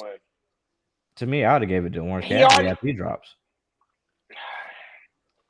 And that's another thing. That's another thing, because now we got. Okay, let's make sure. Is there anything else we need to talk about for All In? Because Jericho Dynamite, and Ospreay. Oh, Jericho and Ospreay. We're gonna put a pin in that. Jericho and Ospreay. I did not think, and I remember us talking about this. I did not think their match was gonna live up to the promo, and darn it if it didn't. Because my God, God. Me and you sat here. Last episode was like, man, Ospreay's going to give him everything. And this match is just going to be just going to bomb out, but it didn't. Jericho held his own, and he took some. He gave some, and he took some. He gave some, but he gave some. He took a lot more than he gave, but he gave some back. Look, that's what I was going to say. This is his swan song. Was his Lionheart Chris Jericho? This was the Lionheart Jericho that they claim he always brings back out when he tries to bring the gimmick. This was what we look for when we hear Lionheart Chris Jericho. Yeah. Now, the only thing I could have done without was the live entrance, because he already sounded out of breath already. He sounds bad. He really just sounds bad. It's beautiful. It sounds bad. I was like, hey, bro. I'll tell you this about the live entrance. I would have rather that than a completely separate moment where Fozzy was playing. Well, I initially thought Fozzy was opening the show. That's what I'm saying. That's what I would have not turned it off, but I'd have walked away like if it was just like a them concert for like 10 minutes. Or like kind of how the thing did at SummerSlam and or not SummerSlam. I don't like this. I don't like the standalone concert spots. I don't like those. I'm gonna be honest. I don't go to wrestling shows to get a concert. Right. So I've always hated those. Like I like Limp Bizkit's one at WrestleMania. I didn't mind that. That was part of the that was an entrance. That was an entrance. I was fine with that. No. Not that. And y'all already know I don't rock with Mark Calloway like that. But that was an entrance. Yeah. I moved in, I moved out. Yeah, I still remember the dance, Don't Judge Me. I still remember the rolling dance, Don't Judge Me. Yeah. Legendary. I'm gonna be honest though, rolling is probably I take the what is it? What do they call it? The urban assault vehicle. I'll take that one. Oh yeah, the X and Method Man. Yes. But I'll say this. I love Crack Addict.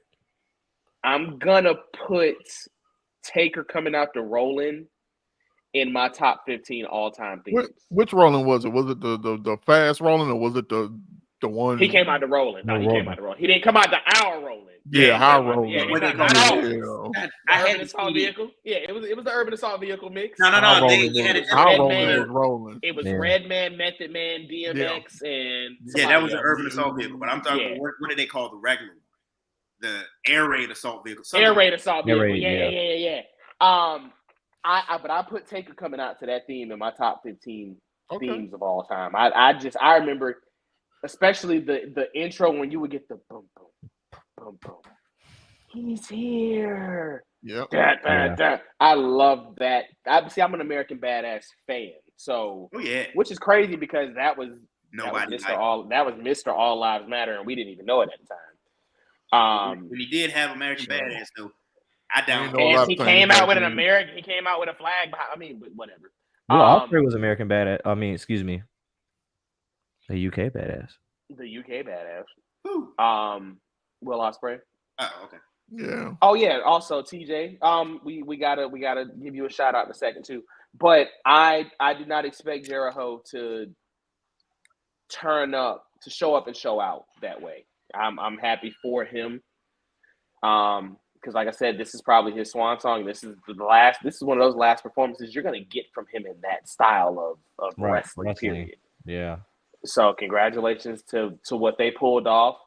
Mr. 211, congratulations on your boys winning those straps. Visit me, daddy ass. Yeah. No. You can't ever do it like that again. Ever. Don't ever do that again. I was very happy. When you say that, you got to put some bass in there or something, bro. Scissor me, daddy ass. Nope, never mind. Nope. As soon as you started it, I was like, nope, I was wrong for saying that too. Nope. Why he always got to try and steal my moments? I don't get tagged on the Instagram. He talking over my moment on the thing. Why you don't let me live, man? Well, first of all, you look, you was just in it. I just was talking. You just like looking. But see, some people ain't gonna watch this on YouTube. They're gonna be riding in the car. They just like Trick or Treat talking all over this. How? Look, I'm not even gonna get started. So we're gonna make some content tonight. I'll make you some content, all right. With that being said, he's gonna put out my blooper reel. It's gonna be terrible. The winner of the first inaugural BTB predictions post. I demand a recount already. You demand a recount already? Already? Yeah, 2, 3. I want to make sure I'm right. 1, 2, all right, 3, Florida. 4. Hey, Look, the 2000 election. Man. 1, 2, 3, 4. Suspense is killing. 5. You're stupid. 6. It's Blackout Jones. Oh! Wow. Blackout. And I'm going to tell you what really separated you. Takeshita. Yep. That was the one that pulled you out front. And MJF. Those two are what pulled you out front. That is how you did it. Did we all do FTR? No. I said Bucks. Oh yeah, I thought Bucks was gonna win. We FTR? initially said FTR until the gunplay situation. I'm saying FTR was waving. So I switched because of FTR with hair. It was waving the blicky. Blicky, hit him with the blicky, blicky, I heard 50 Cent say it in a song. Shout out to Tekashi 6ix9ine. Okay, yeah, right. Teriyaki, Don't worry Teriyaki 96. Teriyaki 96. No, all right. But Black, congratulations, my brother. Thank you. First inaugural predictions for Brawl in. You definitely. We're gonna send you. You got the dub on that. Yeah, we'll send you a tall boy at 211. That's your prize. Woo! Hey, it's $3.91 at the store. Hey, Jeez. ain't nothing wrong with that. I'll drink it too. Golden Elite versus Takeshita and who else did he team up with? His guys. I forgot who he was with. Golden Elite and Takeshita. Yeah, who did Takeshita team up with? The Bullet Club. Yeah. Bullet Club Gold. Bullet Club Gold. Yeah. That was actually a good match too. Yeah. That was a good match. Man's had me messed up when he was down there on the ground acting like the honeycombs animal. Tell me he didn't look like the honeycombs animal. You remember those? Yeah. What was that? I don't What know. was he? He was just a furry puff ball with a face thing. Exactly. Joe and Punk.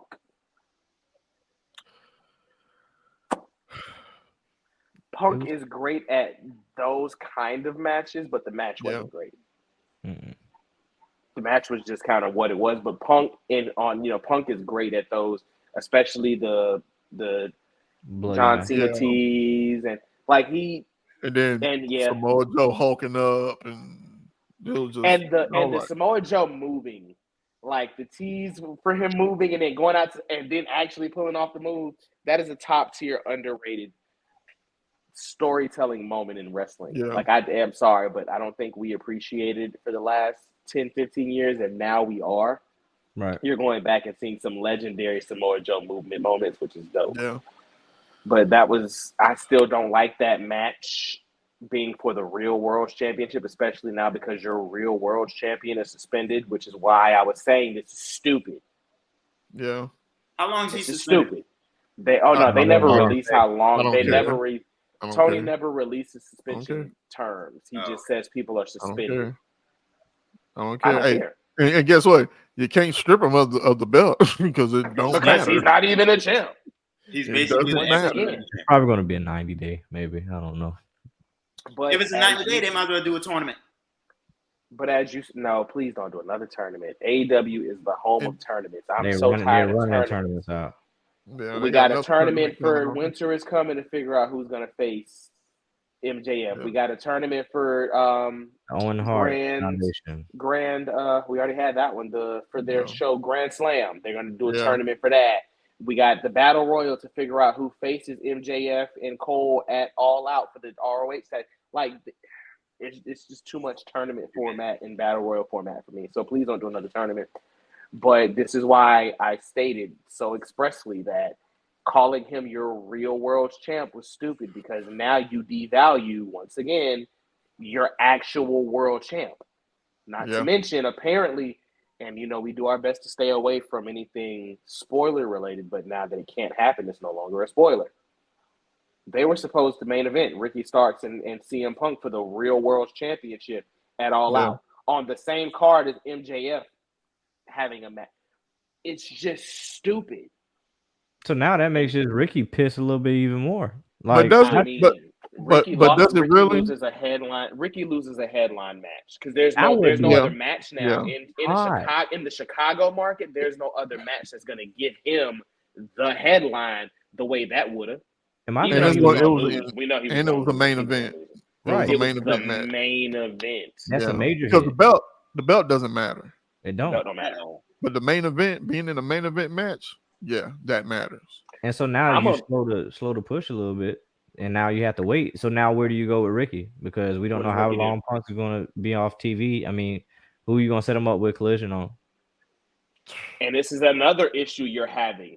The headline star of the show you created for specifically him is now suspended, which means he can't even show up on his show. So Collision ratings are going to be terrible now. And that's where I said you need to learn how to be professional, because there are others involved, man. This is not about you. Like Undertaker told Bret Hart, everything ain't about you, bro. You gotta take the eyes out. It's wheeze. It's wheeze. You gotta. That's like The Rock getting suspended after they created SmackDown. Like, why I'm gonna watch? Because the show is made after you. This is your show. Collision is your show. Your buddy show. Bryan Danielson is a part of the booking committee for you. Brian. Like, this is ridiculous. And that just even more adds into the locker room fuel. Like, you not only have tainted the locker room with Rampage and Dynamite, but now you possibly can have a hand in debunking and tearing up the locker room in Collision, because now nobody want to work with you. You already have nobody can trust. We can't trust you to do what you said you wanted to come do. No. So you already know Ricky gonna have a hot promo when he come back. Oh yeah, like, you already know he got one cooking match. Ricky got it tough. Light him up, man. Just put the rocket on him back. He gonna hit him with a cannon. I got you like that. So I'm gonna say it like this though, and this is let's talk about it. Dynamite. It really blew up, but not for the good. Not for the good. Every time I give Dynamite a little bit of praise, just a smidgen of praise, they turn around and give us what we got last night. That might be one of the worst shows of the year. So, could you give it a pass? No. You wouldn't. So no, not coming off of the momentum of All In. No, you get no pass for that. This show was worse than this year's Raw after WrestleMania, which was trash. Oh yeah, it was that. So with some of the talent missing, you wouldn't give it a pass. Nope. And you know what? Still have talent to the nature. And you know why I'm gonna agree with Carlito here on that one, because everything that was going on was already set. Right. Already. Tony had already let it be known, if you're gonna miss time for Bray's memorial service, hey, guess what? Go ahead and you don't have to pop up at Dynamite. So he already knew people weren't gonna be there. Already knew. You got Andrade, you got Hobbs, you got Miro, you got Athena. You have so much talent just sitting there. And that's not doing anything. And that's the show you gave us. Now Athena might have went. Do you think she would? I've never heard or seen. Matter of fact, let me go check the social real quick. She did a break. She might have did a break. She was in NXT. Yeah. Athena might have went. But still, regardless, why is it that? And I get he's part of the BCC. I understand that, but still, every Ring of Honor champion has been on AEW television except her. True. So I don't see the Bray thing all over her profile. She did one, and then she went right back to posting business as usual. So I don't know. I'm not gonna say, and I'm not saying it in a bad way, because some people just continue on with their life. That's kind of how life works. But I just don't see. But even still, you have talent that we're not even talking about. That we're forgetting names. That you get no pass. Gotcha. The main event was. So first of all, okay, and if I'm wrong, y'all tell me I'm wrong, but help me understand this. Your main event is not. It is. It's for the International Championship, but your main event is to see who's gonna be the International Champion going into All Out to face Moxley. So the prize is facing Moxley at All Out. So that means Moxley's gonna win. So my thing is, why. So if you're the champion, why would the champion have to win something to face somebody else? Why wouldn't the champion? Why didn't we just get Penta versus Moxley to face the champion? Because that's too much like right. Oh, okay, 211. Common sense just ain't that common. Common sense ain't a virtue no more, dog. It ain't. TikTok. The dueling Canadian destroyers.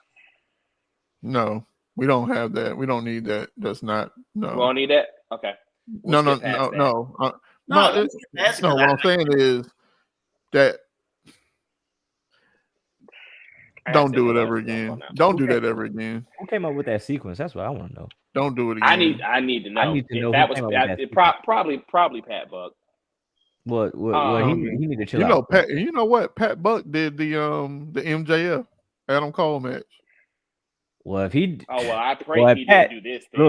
Because you can't be here and then drop down like that. Because the dueling Canadian destroyers, number one, might be one of the most disrespectful things I've ever seen. That was stupid. Yeah, and it's crazy. It's crazy because we know that there's certain moves eventually that were finishers back in the day that shouldn't be that aren't gonna finish anything now. The DDT. It's still an impactful move, but it's not a move to finish anything. Yeah. The super kick. When Shawn Michaels does it, okay.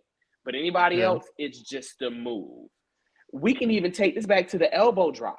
There's people who use an elbow drop like Woods. Woods' finishing move is the springboard elbow drop across the ring. But other people use an elbow drop just in the commission of a match. Yeah.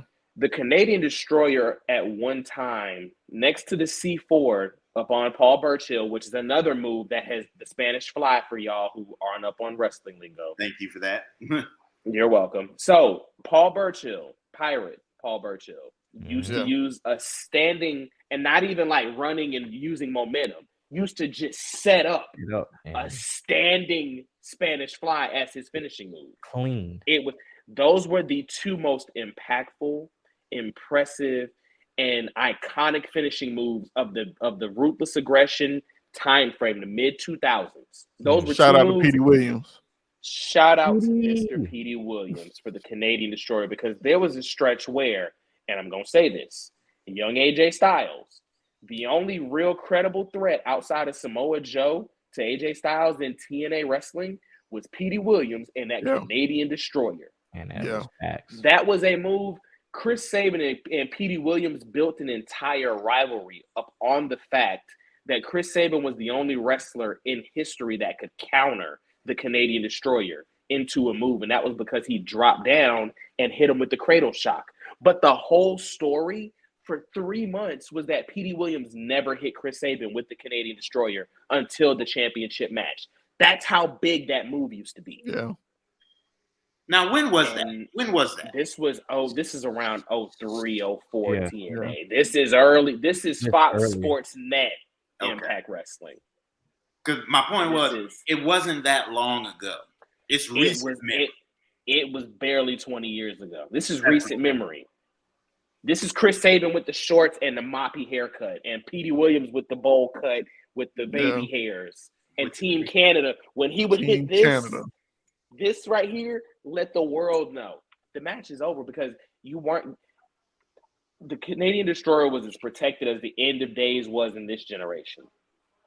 You didn't even realize people just didn't kick out of it because that's how protected it was. Yeah. And to see Orange Cassidy and Penta, who I have a great deal of respect for, especially Penta, because he's one of those guys that Lucha Underground and a lot of people forget his Impact Wrestling run, but he was Impact World Champ. But he was one of those guys that was on the independents that you was like, if WWE knew how to use him, I would want to see him. Yeah. I have a great deal of tremendous respect for him. I've garnered a great deal of tremendous respect for Orange Cassidy over this run. Oh, damn. But last night was disrespectful. Beyond. Hey, man. Look, and I'm not. Orange Cassidy died twice. Go ahead, Black. Oh, no, that was next. No, that was next. Yeah, no, that was next. That was that. Because on top of the dueling Canadian Destroyers, you got a package pile driver. Oh my God. On the hardest part of the ring, which has been sold as the hardest part of the ring. Get back in the ring. Oh, you missed Wait, what else did I miss? On his freaking neck. Yeah, it was on his. Yeah, on his. The way he came down, it was a Kevin Steen Ring of Honor package power driver. I heard. The one that's outlawed. The one that's outlawed that you can't do anywhere. Rolling back in the ring, hit him with another one. And I mean, he hit him with that last one. He hit him. He bounced off the mat. He hit Owen Hart bounced, like when Owen Hart dropped Steve Austin on his head. Bro. Okay, because understand something. Yeah, no, go ahead, bow out. Go ahead. No, go ahead. Go ahead, bow out. Go ahead. No, I wasn't going there. I wasn't. No, I'm talking about just how I thought that was going left. I just knew that this was going to be a portion of the show that needed to be cut out, because that's wild. No, that is wild. But you saw my thing. I was like, oh my God, we are not about to do this tonight. No, not that. Okay, cool. This was one of the most impactful finishes to a finish of a match I thought we were going to see. And I was like, and he's going to win the belt. He's going to win the belt. That's one of those moments you have to win. Orange Cassidy kicks out and then hits him with the most devastating finishing move in the history of professional wrestling. Legendary. The surprise roll up. 1, 2, 3. Yeah. And then commences to deliver the most impassioned promo of his career. Look, where he doesn't look like he's hurting at all. Like he just finished a match. And was like, oh, that's He just great. got dumped on his head 5 times in a row. Look, back not hurting. Look, neck not hurting. I slept wrong the other night. My neck still hurt. Dog. He got I stepped off like the sidewalk wrong and my back hurt. No limp. Just straight up into the chair. Don't even seem tired. Look, he just like, hey, man. He just like, what's up? You counted me out. I'm gonna run around the neighborhood. I said this last episode. Hey, man, don't insult my intelligence, bro. Don't insult my intelligence, bro. Look, Black was like this. Black turned it off because we watched it together last night. Just because it was just the Dynamite, like fans, hashtag real fans. We watched it together last night just because we were huddling and we were hanging and we was like, all right, boys, it was a job. But let's just watch this match. Last night was the first time in a while it felt like a chore to watch wrestling. Not AEW, not WWE, not MLW. It felt like a chore to watch. I'm gonna tell you know what? I would have rather watched a WCW Nitro in 2001 from start to finish with Vince Russo booking. I would have watched before I watched Dynamite last night. I would have watched EC3 and Titus match over and over again before I watched that. You know what? I'm gonna take it one step further. I would have rather gone to a Control Your Narrative pay-per-view. You out, Black? Yeah, you are. What? I would have sat through an entire Control Your Narrative pay-per-view with EC3 and Braun Strowman as the head creative before I watched Dynamite last night, because that show was terrible. In the words of Charles Barkley, terrible. And let's not talk about probably, if not one of the worst belts, unveiling of belts I've ever seen. Yeah. Did I not call it before it happened? Though? You called it. I told y'all that's what was coming. You called it. But hey, I have no issues with the champions having custom belts because we've seen it. The Bucks and Omega and them had custom belts. I felt bad for Death Triangle because they never got a set of belts. Never got them. They just still had the elite belts, Death Triangle, which was terrible. You know how I feel about belts and the side plates and things. Give everybody their respects. Everybody, but they just was holding on to the elite belts until and why were they champs? Oh, because the elite was suspended. Why? Because of something that happened with Punk. Anyway, continue. Parallels into the Marvel universe. Yes, continue. House of Black had, I can't say a great run because it ended so abruptly, but what should have been a great run with those belts. They made me care. Their promos were great. The match style, the lights out, like they made me care about the trio. I am okay with the Acclaimed winning those belts. It's too early, but I'm okay with it because their tag title run got stifled out too soon. Yeah. And the way they built up the Billy Gunn thing was cool. I was a fan of that. It was beautiful. It was top tier. And this was one of those things where they can do stuff right. And then they turn around and do something wrong. I'm saying, I never thought for a second that Billy Gunn was going to be. They choked them out. Retired. Hey, what? I got choked out. I'm good. Because I never thought for a second that Billy Gunn was going to be retired for real. Something about Billy Gunn is one of those guys. Every week they kept talking about him. I was just like, But as soon I knew he was coming out, and as soon as he came out, I said they winning the belts. Billy Gunn isn't one of those guys that's gonna have a retirement angle. He's just gonna retire gracefully and go off into and that's it. Yeah, so but you did call that though too. You called that perfectly. It was like, hey, because I was waiting on Billy Gunn to be great. Billy Gunn is one of my favorites of all time. Match was good.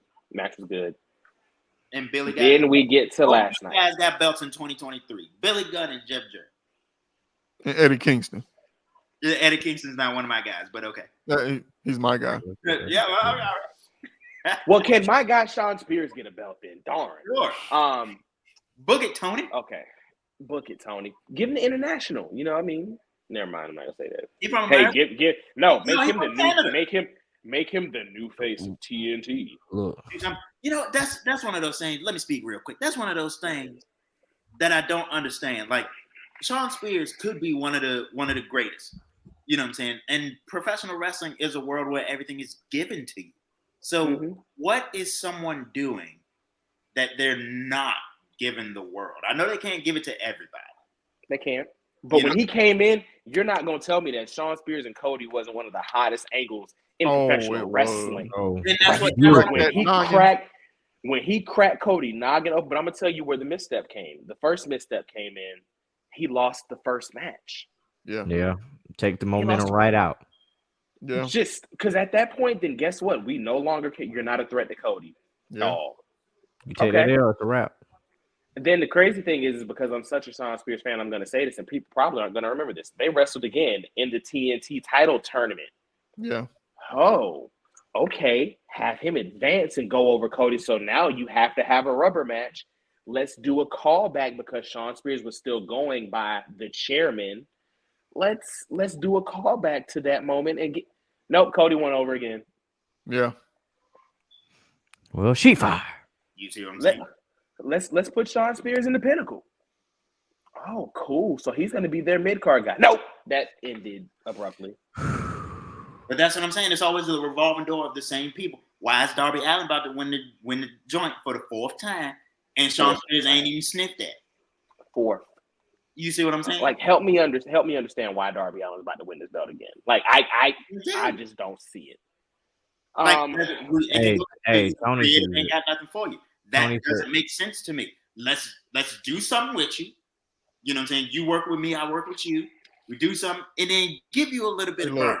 I would rather for Luchasaurus to keep the belt because this Christian menace is crazy to society is ridiculous. Wow. It's ridiculous. Wild. Christian is bald Randy Orton menacing right now. And it's wild. He got a little bit of Edge. He got a little bit of Randy. Look, just two of his biggest rivals. I mean, hey, they say everybody takes from everybody. I just want to say, but he's taking the best of their worst. Swear, he's a straight, excuse my language, asshole. Look, don't you know what? I ain't even gonna say that because I'm one of those, and I'm not even at the point where Christian is right now. But you ain't saying dead dad jokes. You ain't making dead dad jokes and coming at somebody saying coffins and you gonna return like what? My heart hurt because I swear, like at the end of the day, he talk about my mama. Oh, bro, it's on site because I'm a shooter. It's on site. I'm shooting. It's on site. Christian is a menace right now. Luchasaurus. It's weird because it's like the way this gimmick is going is dope because Christian really seems like he's actually the TNT champion, but he's not. Yeah.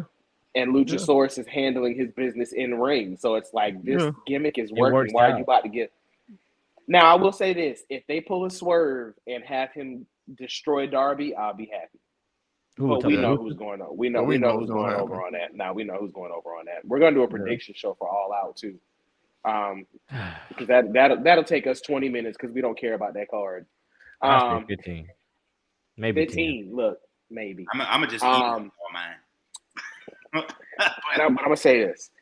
The unveiling of the new trios titles. So Red's Leather, shout out to Red, legend in the game.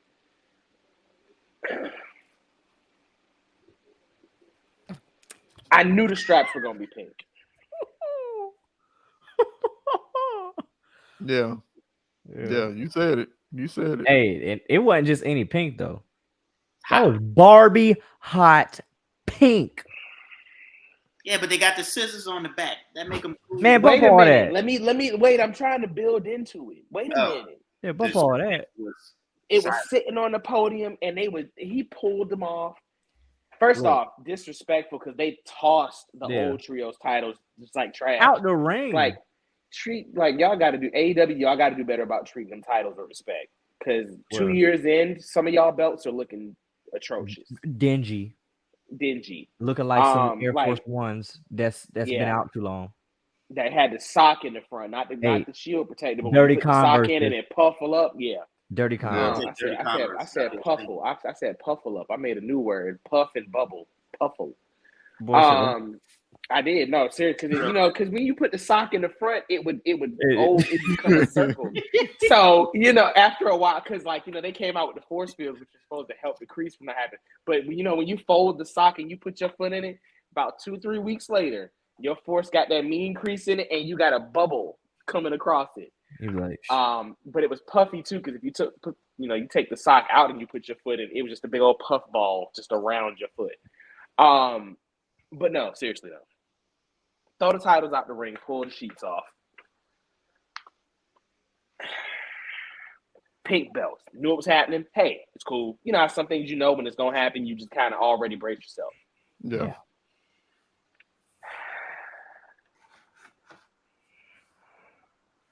On the strap. This is the first time I am not gonna say get the strap. Cause daddy.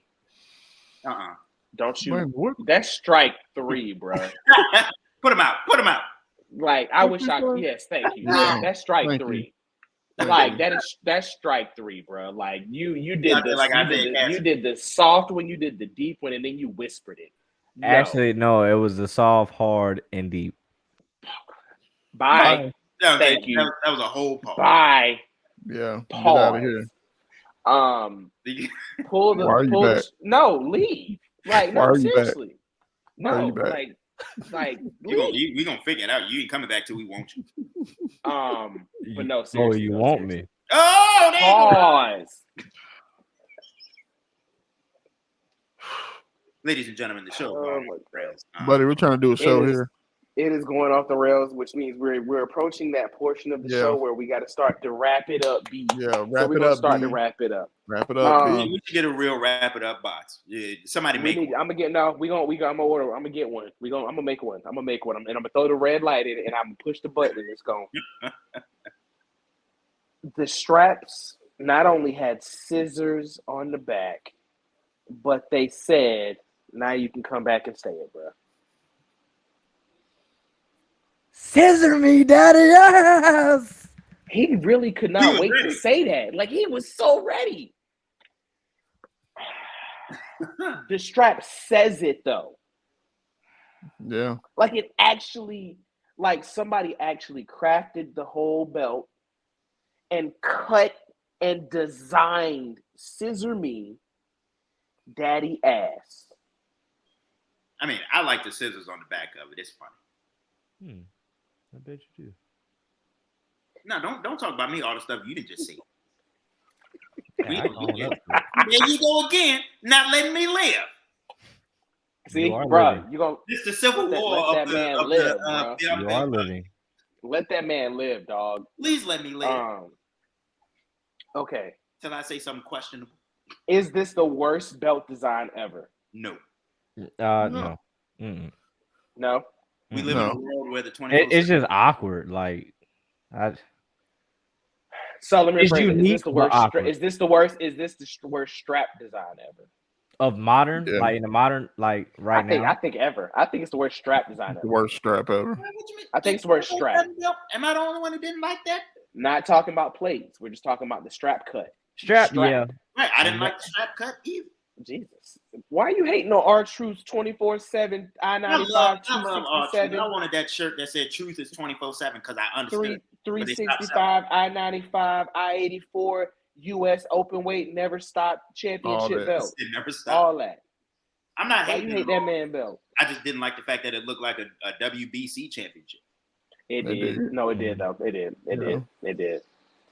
But, hey, blame the network. They wanted something that was going to try and make it stand out, and that's what we got. Even though, hey, guess what? You had the Cruiserweight Championship right there for the calling. But never mind. Not gonna act like we know the business. Not gonna act like we know the business.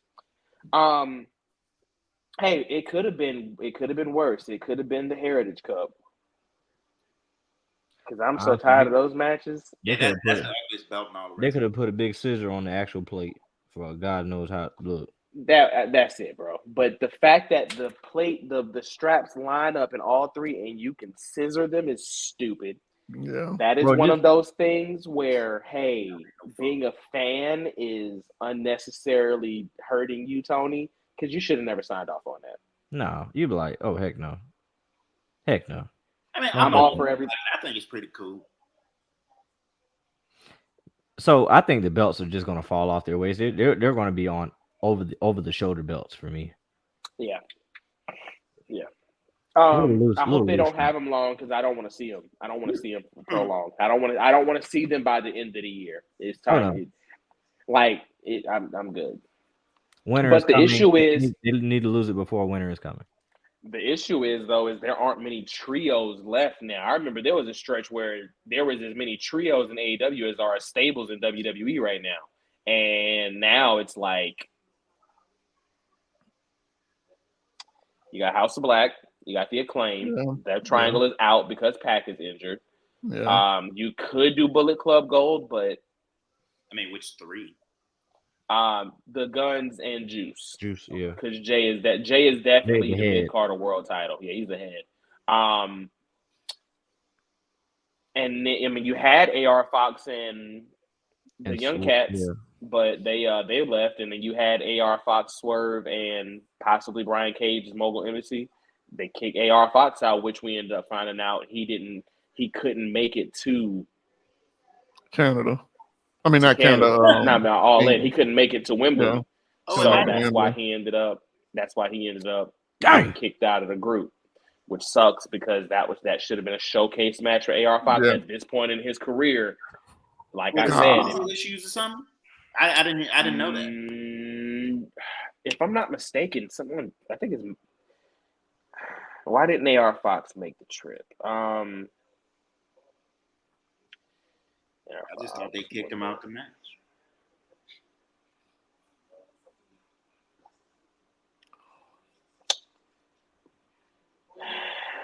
He became unavailable. He can't work overseas. He couldn't leave. He can't work overseas. Wow. Ooh, So that's a big miss in the bag. yeah. So his last, and we didn't realize his last international show was 2016. Good Lord. Why can't he work out the country? Yeah, what he do? Yeah. You must I'm gonna mind my business. But he also apparently has heat within AEW now. So Because he messed up the bag. But that match that we got wasn't supposed to be the match that we got. But they had like Tony said, these aren't changes I want to make. They ended up having to be changes he had to make. It's like whatever that business is, he didn't say nothing about it. Yeah. Mm-hmm. He didn't say anything to them until the week of, and then that just kind of. Yeah. I can see him getting heat off that. But I don't know many other trios left in AEW. AR. It ain't So he got five. I don't know any other trios. You got the best friends. I don't know many other trios. And I already hate double champions as it is, so I'm like halfway. Already. I did not like when Pac was all Atlantic and trios champ. I don't like AEW champions. I don't like double champions in general because one of them got to give. Oh, of course it has to. He's always the one. Well, so you don't like MJF right now? No. Oh wow, okay. He's a double because like I said, like the one of the championships has to get because you can't double work your person like that on purpose. You know, Jay Lethal didn't Ring of Honor. And MJF is young enough right now to put in this kind of work. And it's only going to improve I'll give it a chance. on the market too. Yeah. And it's only going to bring eyes to Ring. It's only going to bring eyes to Ring of Honor. Like that's another thing we have to focus on too. Is at the end of the day, are they doing it right? No, because I'm sorry, but Rampage should not be a thing. Ring of Honor, at least in that hour slot, should be a thing. But let's not act like we know the business. I don't. So them being champs, whatever. It's for the public, for the publicity. Add on to the story. Just add on to the story. Whatever. Let him have it. Let him have it. It is what it is. Commander and Moxley, whatever. That match was what it happened. Hey, before you move on, we need to make Wheeler Yuta a top contender against MJF. Bye. He really needs to be. Wheeler Yuta. Yeah, it's getting late. Like, if you wanted me to do it, all you had to do was say, do your thing. Because, like, you really tried to sneak that in there. And fans that are going to listen on Spotify and not watch, they're going to be like, oh, wait, that might be a good point. No. Y'all, no. Stop. Stop it. Stop. Get some help. Stop it. Because that match was just like, Blah. you know how you ever grabbed the remote and was gonna change it, but she was like, if I change it, I'm gonna have to come back, so I might as well just sit through it. That was that match for me. I was on y'all and watching YouTube. Oh yeah, that was it. That was it. Which is crazy because I remember when he was Ring of Honor Pure Champ, he was hot. Yeah. He was like, hey, you kind of want to watch him. You want to see what he's going to do. Let's see how they build this guy up because he's a young focal point.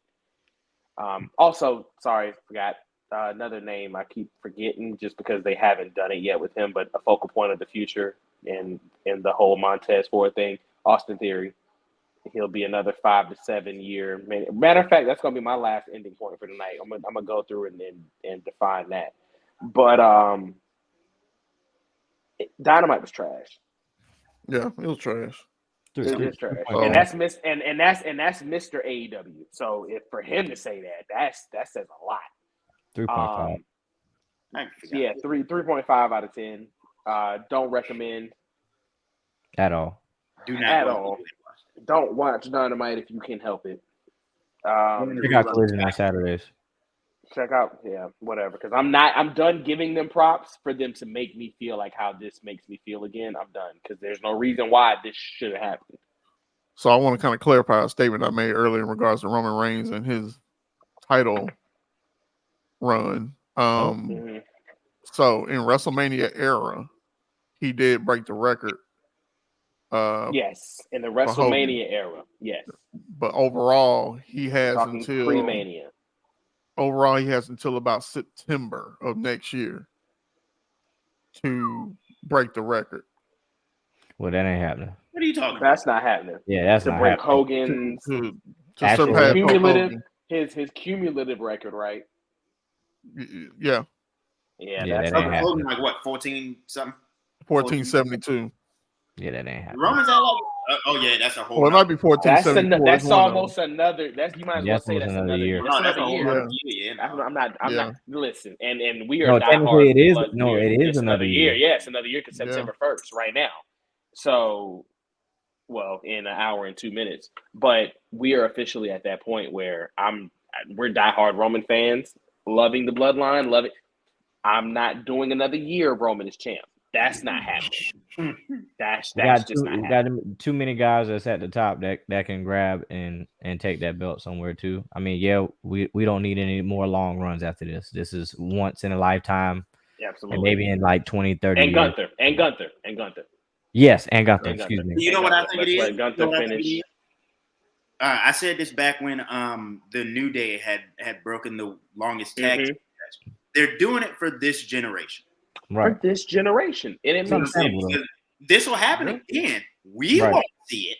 Yeah, we're not gonna see this. We're not gonna see this. We won't, but also we won't be we'll be old men if we but also the thing we also have to look at is optics.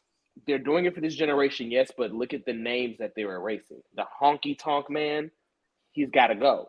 Gimmick, a lot of bad gimmicks. Hogan.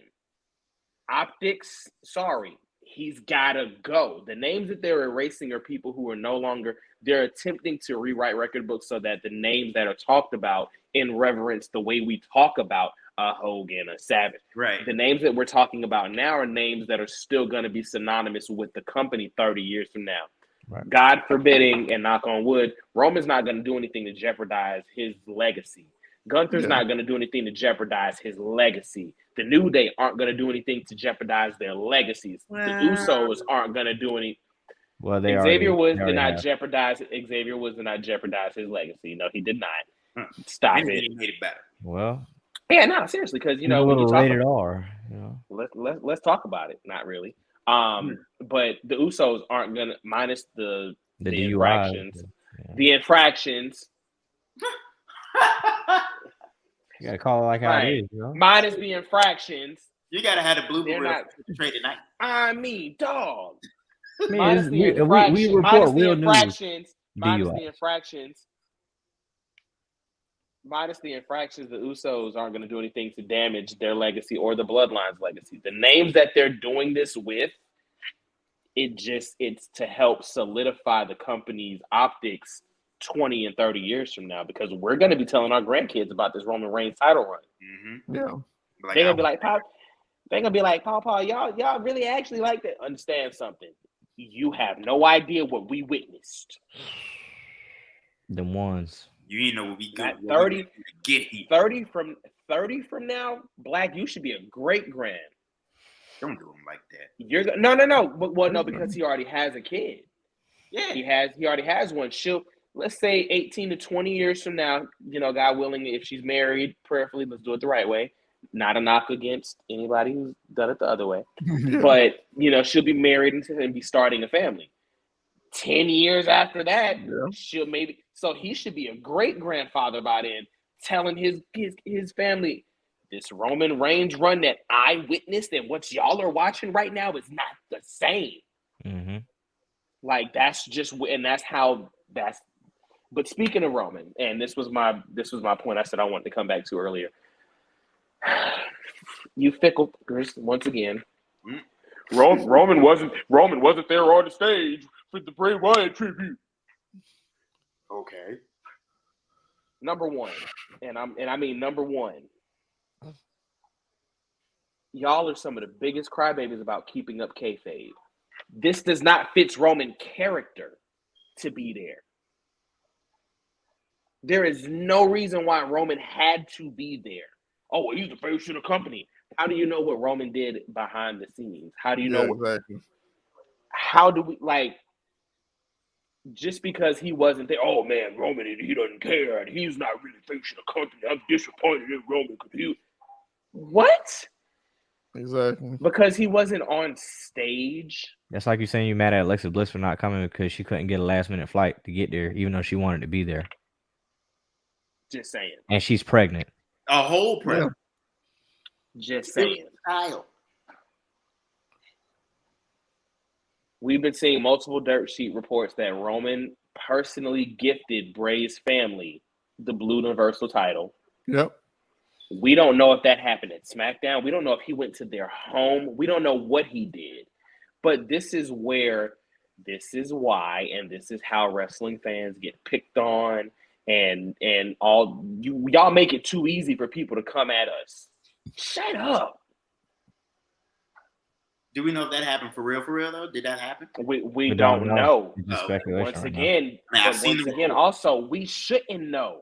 That's an intimate and private thing if it did happen. Yeah. But also, man, we got to bring kayfabe back. If this was the 90s, you wouldn't have known what Roman did. You know what I'm saying? Make up your mind. Like, And you will hear about it 30 don't. years from now when they do a documentary. That's when you'll hear it come up. You would have seen, they would have dropped the Bray Wyatt DVD, and you would have seen a behind the scenes of Roman something. But like, shut up. Like, for at this point, because it's beyond this is beyond the bell, and y'all are beyond tiring. Like, y'all got to cut it out. Y'all really got to cut. Like, it makes no sense at the level of wins. It's wild. Wrestling fans hate wrestling. It's incredible to me. Yeah. Like, it just doesn't make sense. But that was my TED talk. I'm not gonna spend more than that little 3 or 4 minutes I just did on it because there's no reason to. But in terms of future of let's go WWE and AEW, and we'll call it for the night. Montez, and let's keep it no further than 7 years down the road. So we'll go 3, 5, 7 years. Men's divisions. We'll say the creeds, but like I said, I'm standing on Julia's creed as well. But 3 to 5 years from now, the Creed should be the biggest tag team in the company. Mm-hmm. Montez Ford, Austin Theory, Braun Breaker, should be Gable Steveson if they get it right. Should be. If they pull the heel turn off, give him time to develop, it should, because let's be real, the same thing happened to Kurt Angle. Kurt was just better in ring upon his debut, but that's because he also had some training but at the same time, right now, Gable's main focus is this next round of Olympics, which has been confirmed. He will be trying to go for another gold medal. And let's be honest, if it wasn't for the accusations, they wouldn't be as hard on him as they are already right now anyway. Right. We live in this age. Yeah, 2024, son. Every 4 years. We live in the age and the era where you can't do anything under the scope of anything without somebody having to say something. Yeah. So, say Trigger Trey. That's why we try to watch what we say, Mr. Knight. But black. Hold on, black. What Trigger got to do, bro? It ain't about what he got to do. Gotta be myself. That's it. It ain't about what he has to do. It's about, are you gonna do better? I'm already better. I'm bigger and better every day. He said every day I wake up better. Oh, okay. And that's facts. Okay. Straight facts. Okay. I command acknowledgement when I walk in the room. That's because you the police. Nah, it ain't because I'm the police, because I'm Trigger Trey. And people know who I am. You'll catch me in magazines, on billboards. Holla at your boy. Oh. Okay. I can't flex. You ain't gonna see me on no billboard. Unless it's the gotcha papers. What? Oh, y'all don't know about the gotcha papers? Man, no, man, I know what you're talking about, bro. But, back to what we were saying, though. All right, go ahead. Yeah. Gable, Grayson Waller, and Carmelo Hayes. Ilya. I think that's. He said Ilya. Ilya. Because he's still young. How old is Ilya? I have no idea. I can get the answer for you real quick. Women, of course, we got Tiffany Stratton. Yeah. She the next Charlotte, man. I hate to say it. That's her. 29. Oh yeah. He'll be 35, 38 by the time. Ilya. And Tyler Bate. Let's go ahead and throw Tyler Bate in there as well. Okay. Let's throw Tyler Bate in there. Women, we got Tiffany Stratton. I'm gonna go ahead and throw Kiana James in there. She comes back, Cora Jade. If she comes back strong from this knee injury, I got Nikita Lyons. And I'm gonna say this. 3 to 5 to 7 years, Tiffany Stratton's biggest rival is gonna be Sol Rucker. If she comes back strong from this injury, that is gonna be our attrition leader for this generation. I can see that. That's dope. The Black Queen Sol Rucker. The Black Queen Sol Rucker. I'm trying to think. I think that's it for. And we'll throw Roxanne in there just because Roxy is always. She's always okay. Roxanne, I thought was coming. Live on him. Yes, sir. I gotta watch that movie again. I'm trying to make sure we don't have any other young upstart. Not right now in terms of that are already defined. Of course, the way Sean recruits women for NXT is out of this world. My man is, I don't know how he doing it, but he doing it. Am I the only one that can see Fallon? Hey, he's better than Omega. He's better. Oh, yeah, he's better than Kenny Omega, easily. I could see Fallon. Oh, and Thea. If she her size is going to be the only thing that limits her. Why? That's going to be Huh? I said all the ladies are small, like petite. But she's one of the shortest there, though. Like I think she's the shortest in ring. Like if we like look at it and let's look at the face to faces, I think she's the shortest. Okay. And of course, she's already there. But 3 to 5 to 7 years, Bianca should still be a headliner. Still. But in terms of upcoming upstart talent, I got them now in AEW. We got the pillars, of course. We got Jack, The eye roll was vicious just now. I don't like the pillars. I don't. He rolled his eyes so bad just now, dog. I was the Undertaker just now. We got Jack Perry, Darby, MJF. I'm gonna put Adam Cole in there just because I'm still gonna say we have yet to see his best in the company, and there's a big spotlight left to throw on him. Jay White. Yeah. I don't see it with Sammy, but I'll put him there. I don't see it. No, me neither. I don't see it, but I'll put Sammy there. And Nick Just Wayne. about Bianca, MJF. Nick Wayne. I was And wondering Nick you don't say him. Yeah, I think he's the brightest pillar, period. But he's Nick young, Wayne? and eventually Triple H is going to come calling. So we don't know where he's going to be 3, 5 to 7 years from now. So women. Well, that's been the Beyond the Bell podcast, and y'all have a good. Y'all have a good night. I mean, I wasn't ready. It took one Mississippi to compute. I was like, oh snap. Sky Blue, No. One. Willow. Yes. I'll give you Willow. Willow Nightingale. Wait a minute, hold on. Yeah, look. Slim pickings. While you're doing that, I'll clean these off real quick. Yeah. The now former AEW Women's Champion. Ooh, Cedar. It's hard because we've seen. It's weird because you would Jamie think Hayter? that this would. Okay, I'll give you Hater. I'll give you Hater. Statlander? Are we gonna throw Stat? I was waiting. Are we gonna throw Statlander? I'll throw Statlander 5 to 7 but the main event level is what we're talking about though. T, is she a main event player?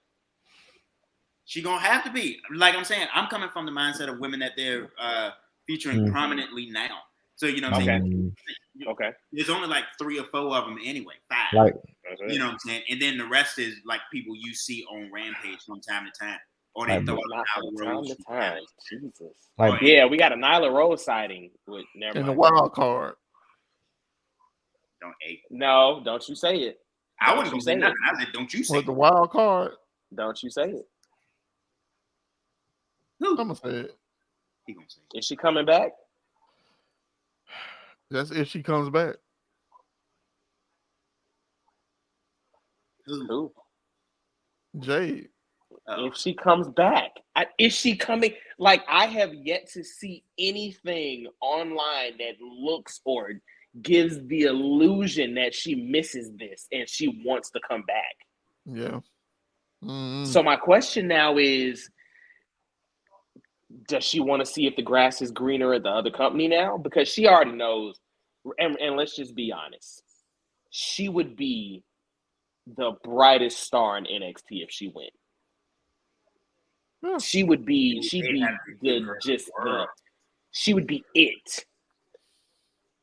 Yeah.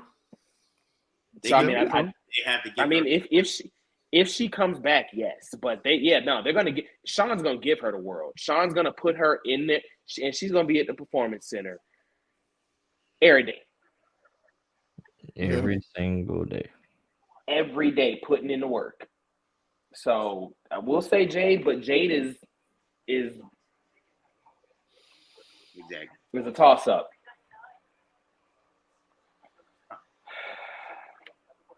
Trigger, go ahead and let these cats know where they can find you at. You already know where to find me. IG at official OVO sound _11. TikTok at Sharon Knight. I ain't gonna give y'all the Facebook this time. It is what it is. It is what it is. Hey man, just Black. look down below.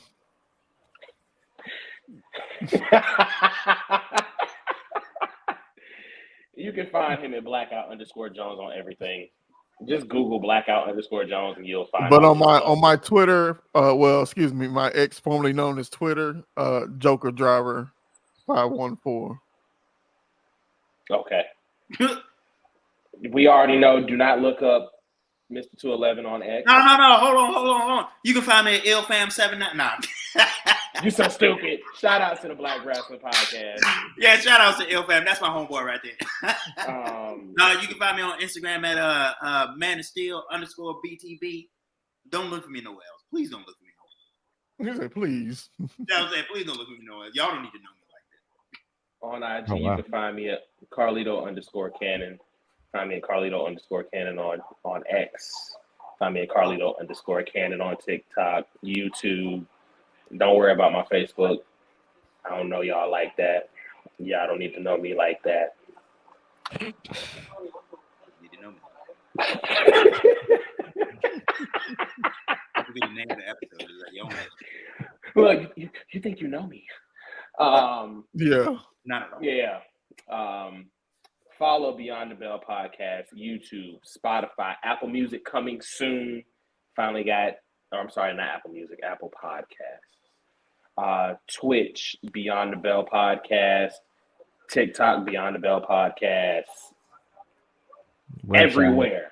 We everywhere, baby. Everywhere. Matter of fact, just holler at one of our socials. No, I'm saying, we all hit a little. What? And you can hit the link tree. You can find us everywhere because we are everywhere and we gonna be everywhere. We taking over. We here. We not going nowhere. Our podcast is here to stay, baby. Hold on, wait. Yeah. Don't clear that out for me. Let me try that one more time. The Beyond the Bell podcast is here to stay, baby. I can't. Nope. Look, can't do it no more. I used to be able to, but I'm a grown man. Can't. Certain notes you just can't. Baby. There you go. But nah, y'all, it's been real. We'll catch y'all. Y'all will be hearing that. I guess the all out predictions later. Yeah, I'm an email man. Are we watching that? No. Y'all can watch. It was the way you said no. I catch the highlights, bro. Once they announced, once I got all these announcements, I was like, yeah, nah. I'm not watching another pay-per-view on Sunday, dog. I just watched one, and then we still got Payback coming. We still got SmackDown. We still got Payback. We still got Collision. I'm enjoying Payback this Saturday. Next Saturday. Next Saturday. No, this Saturday. Yes, sir. This Saturday. You lying? Wait. Time Saturday. out. Wait. Time out. Payback, Collision. So we got SmackDown, Payback, Collision. Rampage, Collision, Payback, and All Out. I'm going to tell y'all right now. That ain't happening in the Cannon household. I'll go ahead and tell you that now. I ain't getting cussed out. I live alone cussed out. Boy, I might not be able to come outside for the next 3 to 6 months if I try and watch all that. And it's Labor Day weekend too. We're gonna be with the fam. I know Saturday I won't be watching. I'll be Saturday. Listen, y'all know what's happening Saturday. You grilling? Oh, that too. I'm surprised you're not coming to the game. I thought about it. I ain't gonna lie, but we're gonna be home.